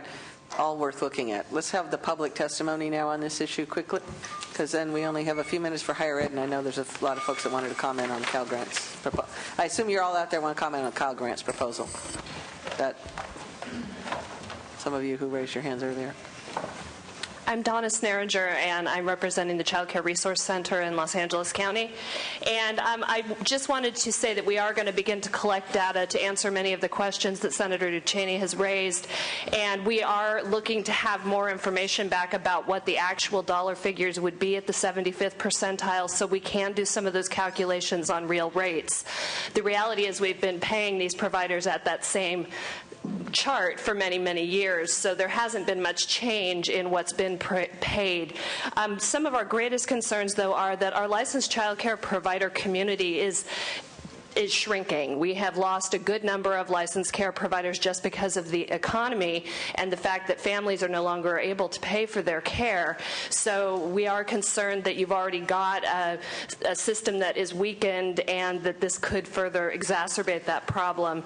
And then also just remembering that the licensed exempt care providers meet the needs of many of our lowest income families because of the hours they work and the schedules they have. And if you reduce the rate to a point where folks aren't willing to do the care, you really are taking those folks out of the service sector, people who work in retail, people who clean hospitals, all of those different sectors. So those would be our major points, and we look forward to working with the Department of Ed and with all of you on coming up with some data to help you make your decisions. Danita Stromgren with the California Child Care Resource and Referral Network, and I ditto everything that Donna Sneringer said. We really do want to look at what the overall changes might be in the reimbursement rate, but we need to have the data for the 75th percentile for the 2005, 2007, and hopefully for the 2009 as well, so we can actually see what the different factors are. When we talk about the 85th percentile versus the 75th, it does impact slightly what a provider might be charging. However, the real issue is the access to care. It actually increases the number of licensed providers that parents have access to, not necessarily increasing the amount that is paid to those providers, because the regional market rate is set up so that the reimbursement is just up to the amount that that particular provider charges, but it allows the parents to have greater access to the number of providers that they might be able to access. And we agree also with Senator Ducheney about the whole jobs issue, that child care is a major portion of every community's economy, and that when providers are reimbursed at a level, they can then put that money back into the community. Parents have access and can work so that they can have their child care. So we're anxious to work with you on all the issues, but we need to have the data and the information to really determine what the impacts might be. Thank you. Thank you. Somebody ought to do the calculations with the 2007 survey data we do have, right? Somebody? And they didn't have the controversy that I remember was from before that, so we resolved that problem. So somebody ought to do the 75th, 85th, do those numbers on that survey as well as on the 05. We don't have the 09 yet. Do we know a date when the 09 might be available? It should be within a month and a half, 2 months. Should be fine. Okay, so that won't help us for special session. So we're either going to decide to punt till we get it, or we ought to at least look at the 05 numbers and the 07 numbers and see what's up. Okay, go ahead, Matt. Madam Chairman and members, Tim Fitzharris representing the Child Development Policy Institute, Child Boat Administrators Association, and the Professional Association for Childhood Education. The committee's already identified you've got two hits here. One is 85 to 75, or current market and what it is and what it isn't. The other is to take the 2005 really is 2004 costs. You know, that's a lot of years of costs that are not reflected, so it's a double hit. The only other thing, without repeating what other people have said, is of this $77 million, 80% is CalWORKs, that is stage 2 and 3. If you add in stage 1, it's more than that. And you already have a policy or current law that says if child care is not available, you get to pay the child care, the cash aid without them having to work. We already have a work participation problem. So you already have the cost. So if we cut this or lose availability in CalWORKs, which is 80% of this money, and if you add stage 1 in even more, then you got a major problem in terms of work participation. The other part is our AP side, and that is based on the lowest income family first. And we have 200,000 people who are income eligible that can't get care.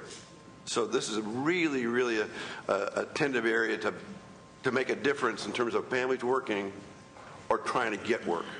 And it has lots of implications besides just the provider here. Thank you. The CalWORKs point is well made. I mean, CalWORKs, let us remember this, we'll get to it in 2 weeks again, but CalWORKs maintenance of effort number is finite, has been finite for 10 years. To the extent we are paying these child care things with CalWORKs dollars, those are maintenance of effort required to draw down the federal maintenance of the federal CalWORKs dollars. and those are dollars spent to allow somebody to work, not, so it's kind of contradictory. When you cut that, then you have to pay them a grant and not have them working. Good afternoon. My name is Grace Kanoy Weltman, and I represent the Child Care Alliance of Los Angeles, and I represent all the resource and referral and alternative payment agencies in LA County, and I appreciate you, Senator Ducheney, for making your comments. What I wanted to talk about is the issue about access and quality, and this proposal really gets at that.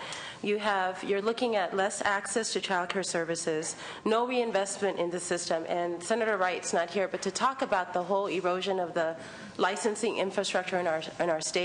We are 48 in the nation, so I won't get into that piece, but I did want to share with you some of the impacts we're already experiencing as a result of the cuts that occurred earlier with stage 1.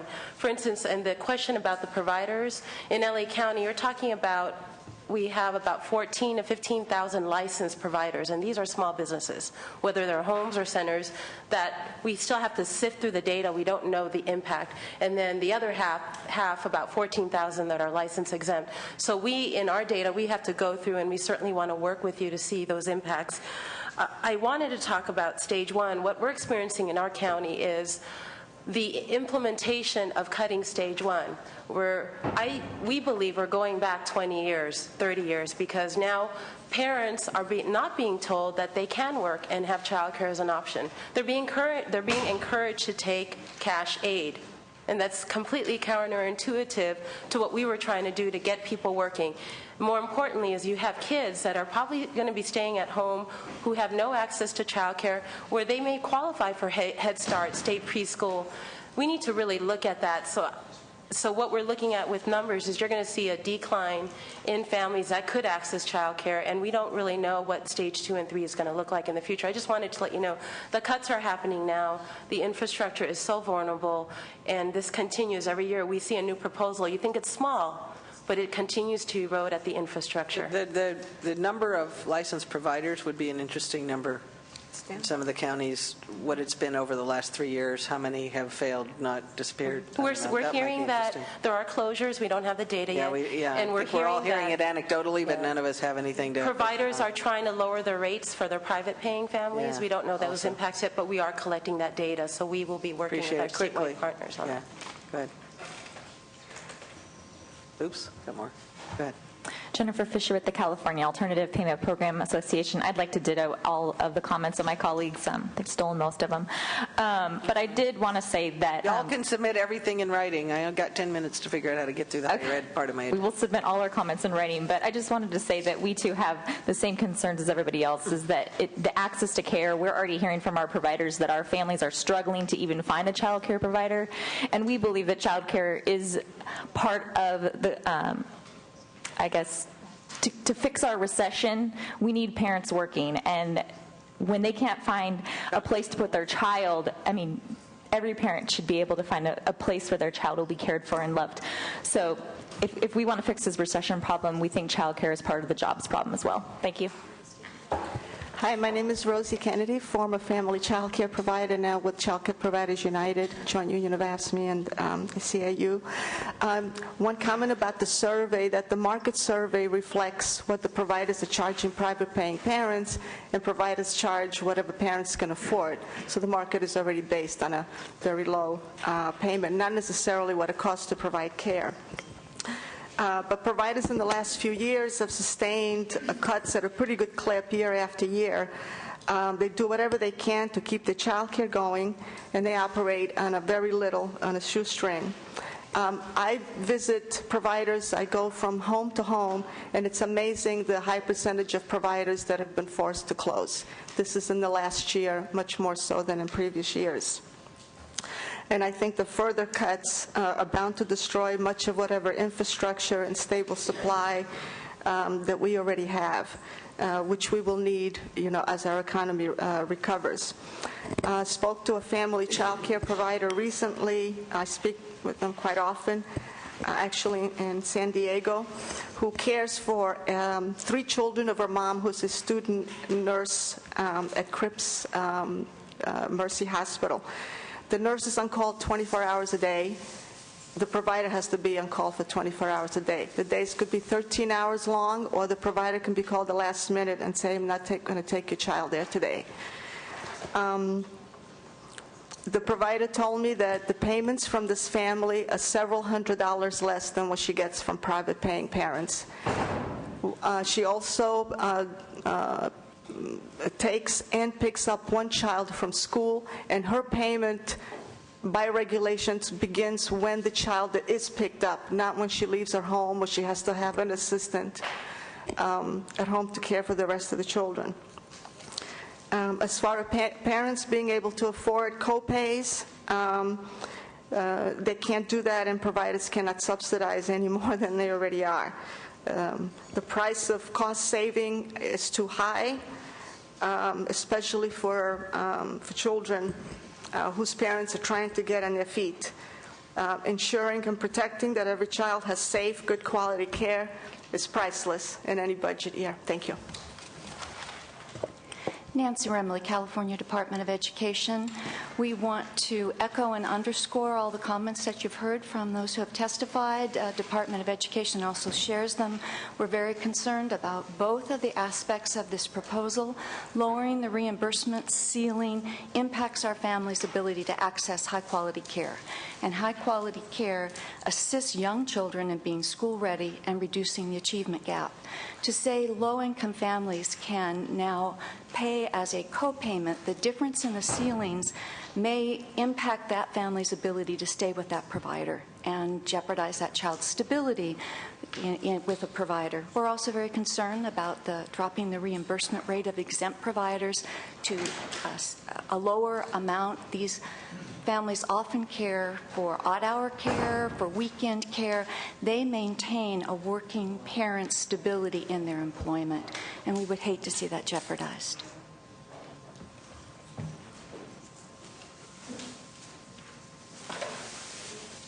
All right. I'm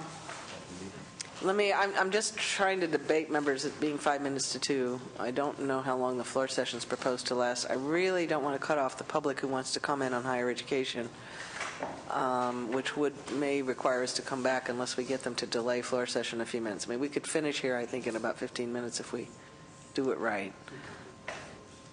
See if you can tell them that we'd like to stay in session until about 2:15 if that doesn't mess up anybody's floor. All right. So, Mr. Podesto and LAO, appropriate LAO person, sorry, I can't remember which one's which. Very quickly, because these are pretty short and to the point proposals, give us the CTE proposal and the Cal Grants proposal, and then those of you who want to comment on those higher ed. I know it's a budget year issue, so I don't want to dwell too much on the governor's proposal to increase funding for higher education. I mean, for UC and CSU, but I note in the LAO's analysis that UC gets a higher percentage increase than CSU, which serves about 5 times as many people, and so I'm a little concerned about that. But that will be a budget year issue. I think it's not special session relevant, right? Go ahead. Thank you, Madam Chair. Steve Boylard with the Analyst Office. I will make it brief, just going back to the last few pages of the original handout, the LAO handout you'd received. Page 11 just shows you, and I think it's good context, of what is happening pretty much in all sectors of the higher education budget. As the Chair recognized, we're no longer talking about cuts, we're now talking about augmentations in higher education. We have, for every department, you can see the general fund increases year to year. The next page, on page 12, shows overall for all of higher education, finishing up that table. General fund increases about 12% year over year. And if you look at the grand total line, that includes fees and everything else, it's about a 10.5% increase in funding. The bullets down there give you some numbers. There's roughly $800 million being provided in augmentation for UC and CSU. That doesn't count about $500 million in additional fee revenue that will be coming in. For community colleges, a much smaller... I misspoke on that higher education. Now I see the numbers that I was looking at. The percentages are similar, but it's not proportional to their student. Correct. Yeah. Correct. Yeah, roughly 16% for both UC and CSU year over year general fund increases. Community college is much smaller. It's about $290 $19 million in general fund support, in Prop 98 support, which we talked about earlier, but most of that is actually paying them for costs they incurred in the current year because you did a deferral. So it's really only about a $57 million increase. And there is no fee increase for community colleges. UC and CSU have increases of 15% at UC and 10% at CSU. And then Student Aid Commission, there's about $100 million augmentation. That's primarily to fund your obligations under the Cal Grant Entitlement Program. As you know, and as we'll find in your agenda, the governor has a proposal to suspend all new competitive Cal Grants for the budget year, and that would result in savings of $45.5 million. And then finally, on the last page, I think it's helpful just to provide you some context because you've been hearing, I think, a lot of different numbers about what's been happening in higher education. And this is similar to what my colleague Jen Kuhn was showing you on different ways of interpreting what's happening on Prop 98. This is different ways of interpreting what's happening for UC and CSU. If you just look at the dark part of each of these columns, we're going back to 2007-8 as a first one to really show you, I think it was the last semi-normal year for UC and CSU. They received their compact funding of growth and COLA in that year. And if you look at just the dark line for UC, for example, there's a pretty steep drop in that funding between 7, 8, 8, 9. That's something you've been hearing a lot about. Slight coming up in 9-10, but still pretty low. And even with the augmentations under the governor's proposal, they still don't get back to their 7-8 level in general fund. But the second way of looking at this, which we think maybe is helpful to think about on a programmatic basis, is how much revenue is available to them, total funding. And so we include the fee revenue, which is interchangeable with general fund, as well as ERA funding, that federal stimulus funding. And if you look at that, looking at UC again, from 7, 8 to 8, 9, there really isn't a drop because the fee revenue and the ERA funding replaced it. In 9-10, the current year, there is something of a drop, and then under the governor's proposal for 9-10, they would be beyond where they had been in 7-8. Similar story for Cal State, although they're only going to be about $100 million up from their 7-8 level. The UC would be up about $500 million from their 7-8 level. So I think what you see here is the first step in the governor's proposal to protect higher education that you also, which he defines as UC and CSU in his proposed constitutional amendment, which starting in 14-15 would require at least 10% of the state general fund to go to UC and CSU. So in that context, the only real savings proposal you have is that Cal Grant proposal. And that CTE proposal, one of you want to comment on whatever that categorical issue in community colleges that's being proposed as a special session? Yeah, okay. We see that as a technical clarification. Last year when the QEIA was agreed at the 11th hour to be funded through Prop 98 in the current year, the agreement was that the flex wasn't going to apply to that. The flexibility, I'm sorry. We got our waiver. We got our waiver. I don't know about the rest of you. All right. So in any event, we see this as technical cleanup to the agreement last year on the shifting of QEIA into the guarantee into the Budget Act. There's some disagreement amongst the universe of whether anybody agreed to anything, but we need to explore the issue. All right. That said, I'd want to get a chance to get the public testimony in the next 15 minutes. So why don't, unless some new question comes up, why don't we let them? Oh, and you want to comment on your Cal Grant proposal? The suspension of the new awards for the competitive program. How many people do you think that is? About 16,800 ultimately would have been projected to take an award. All right. So 16,000 people. That's pretty much where it's been recently. Normally, you're capped at. Or whatever. Yeah, that's the offers, and then the take is actually about 16,800. Okay. All right. Let's have public comment here.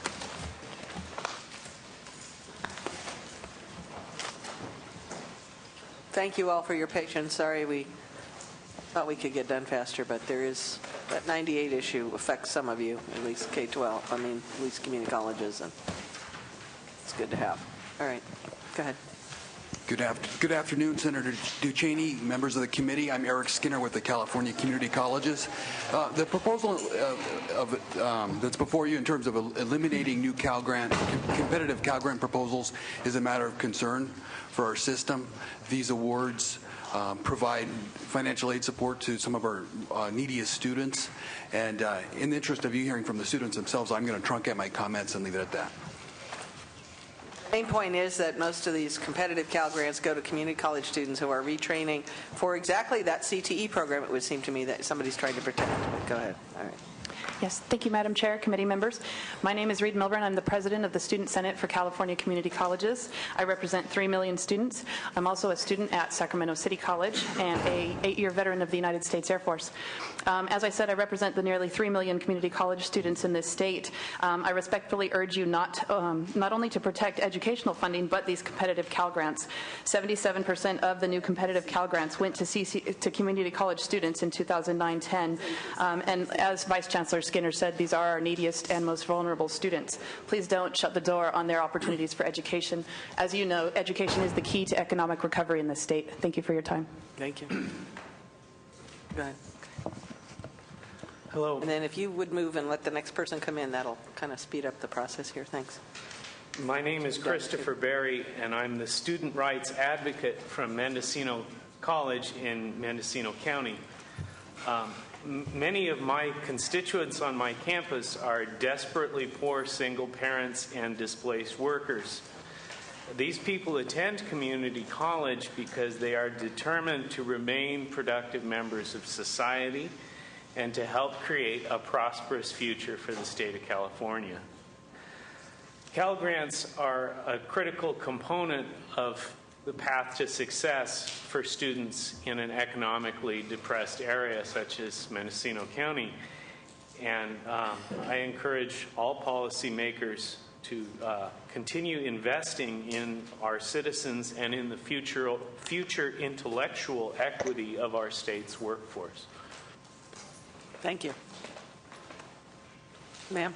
No, you go next. We'll go this way. Thanks so much. Like in a circle. My name is Saffron Zalma. I'm the campus program director with CalPERG. We have over 30,000 student members around the state. And I also want to express my concern that the possibility of cuts to competitive, or the elimination of new competitive Cal Grants. Today, only 24% of all community college students who intend to get an associate's degree or transfer to a 4-year school are actually successful in doing so within a 6-year period. So completion rates are already very low. And a big part of the problem that stops students from completing is cost. While fees are very low, they actually comprise only about 5% of the total cost of attendance. We surveyed over 2,500 community college students last year, and we corroborated what a number of other studies have found, which is that our students are working very long hours to make ends meet, and that impairs their ability to study enough to be successful. Financial aid is one of the main ways that we can buy back some of those work hours so that students can actually concentrate on school and afford to graduate promptly and get back out into the workforce. If we suspend these competitive grants, then no new non-traditional students will have access to the state's financial aid program. And I'll submit more detailed comments in writing, but I'd be happy to provide you with any more information that you need. Appreciate it to all of you as you're getting more information to help us with this in the end. I mean, I think one of the points to make here, just for our members and all of us to remember, is this is more of a, the other Cal Grant entitlement program is your income, your grades, whatever, you get it. This one, we do have some more control. It's more of a sort of a block grant program where we get to say there's this much money and however many people get it. But I think it might be helpful for all of us to have a what is the average amount of such grants and whether, I don't know, those go up or down on income. I don't know how all that works. And if we wanted to rethink it, although I'm not inclined to, the number of Cal Grants made available under this program, we could move that number around and or maybe adjust the number that up to a certain amount of money. I don't know how to, there's other ways to look at this one rather than short of suspending it and having it not available to anyone. Whether you, in theory, could lower the amount per grant and have more people get it within a certain dollar amount, or you could say fewer people, you know, it's more competitive and it's only 20,000, not 22 this year, or, I mean, and I just think we need to look at what's been the demand and what is the actual amount per pupil that's being used. So that's for staff more than for some of you, but you guys will know that too. Yeah, I was going to say sorry, but I think demand did jump about 42% just in the last academic year. Well, that's helpful to know that there's a huge waiting list for it. Maybe is helpful too. You know.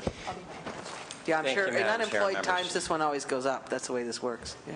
Jonathan Lightman on behalf of the Faculty Association of California Community Colleges. Just in the interest of time, I'll align our comments with that of the previous speakers, but also to say that we lend our support for the technical correction on the SB 70 moving into the non-flexible category. Oh, you do? Okay. Yes. That's helpful to know.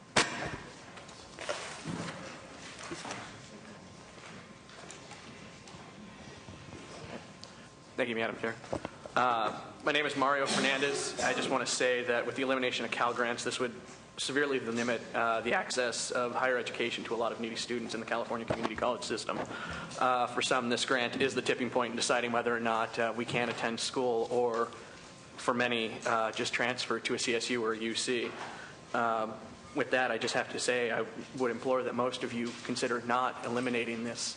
Again, this really helps us in transferring. This aids us in continuing our education. The competitive grant, or because the entitlement grant mostly goes to CSU and UC students, right? In transferring? Yeah. This one, the particular grant that last year the governor proposed to get rid of all of them, so we all have to adjust our brains here. But this year he's only proposing to affect the non-traditional students who mostly, for a program that mostly affects community college students.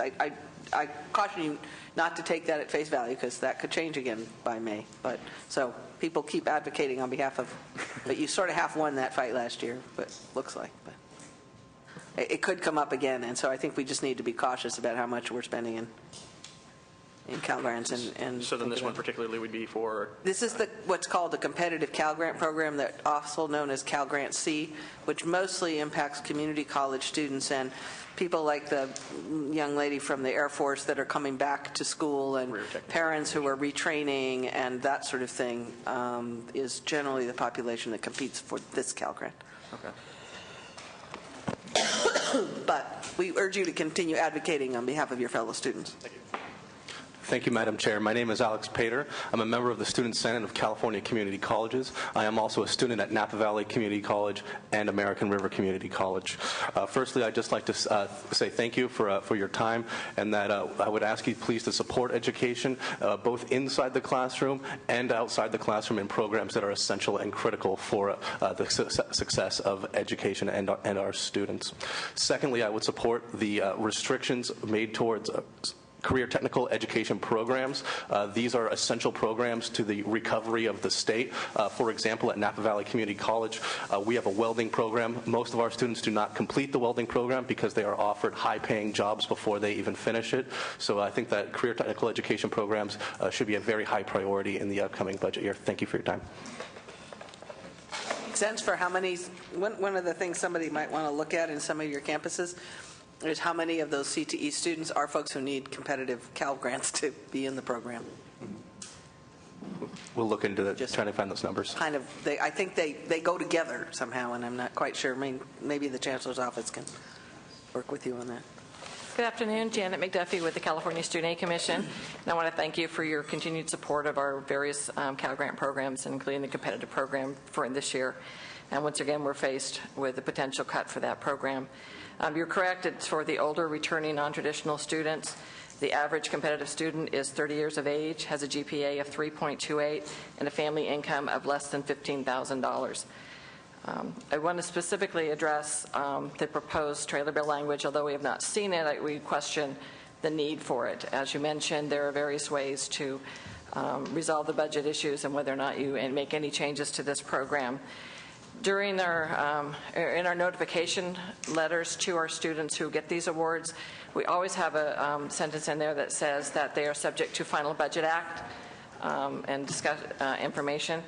So you have the ability to make your decisions without having to have trailer bill language that would specifically limit this program to that. I think that could potentially eliminate the early notification that students get. As you know, the deadline for half of the awards is March 2nd.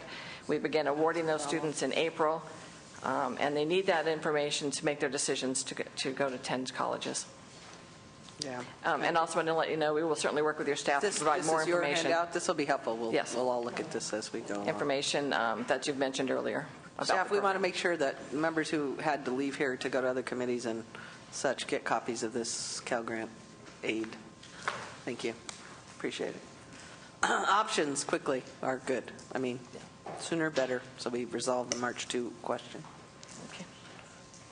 Go ahead. Yeah, thank you. Well, good afternoon, Madam Chair and members. My name is Henry Giron, and I am a student at Sacramento State University. I am a recipient to this competitive Cal Grants, so I'm very much one of those students that have a need to be able to make it through this educational journey. I started in 2008, and I will be graduating in the class of 2010 spring. Without these awards, I would not have the chance to be able to continue my higher education. Not only am I the only one that is suffering from this, but I have teammates, friends, colleagues, classmates who are in need of these awards. These are the awards that give us the light to be able to have this education at the next level. I grew up in the city of San Fernando, where we don't get these same opportunities, especially in Pacoima, because a lot of us are not given that chance.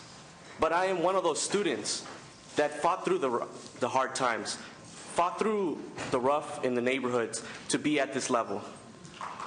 I am not the only case. I have, I guess you can say, a good friend of mine who also is fighting through trying to get his higher education through. If this is taken in the fall of 2010, he wouldn't be able to survive later on, because through these competitive grants, they give us the opportunity not to only go to school, but we don't have to worry about survival. The very necessary things that we need as human beings, which is clothes on our backs, food, water, the very survivable things. If you take these away, friends of mine who are on the speech and debate team, who are in necessary of this, where are they going to get the rest of the money? Where they work? They use that money to pay for their living expenses. And if they can't afford to live where they do at home, they help pay for their parents' expenses. So like many, I speak in voice of those students who can't be here because they have to work. They would love hundreds of students to be here to testify their story to you, to let you know how hard it is for them. So I hope, just me speaking here, I do them right. Thank you very much.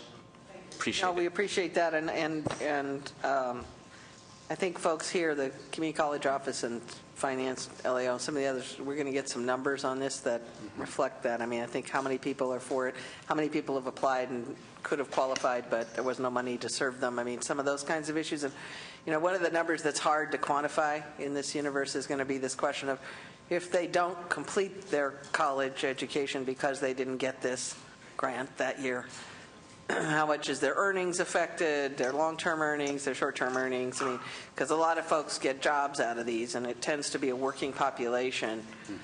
I don't think most of the folks that get Cal Grant Cs, I would venture a guess, are on work study, are, I don't know, saving us money someplace else, or finishing their school faster and not going to be on the 6-year plan at CSU. They're at the, you know what I mean? Some of those things are penny wise, pound foolish. We need to think about. That's all. And I did it in 2 years, so I mean, just because that's of that. The point. Yeah. So thank you. Thank you.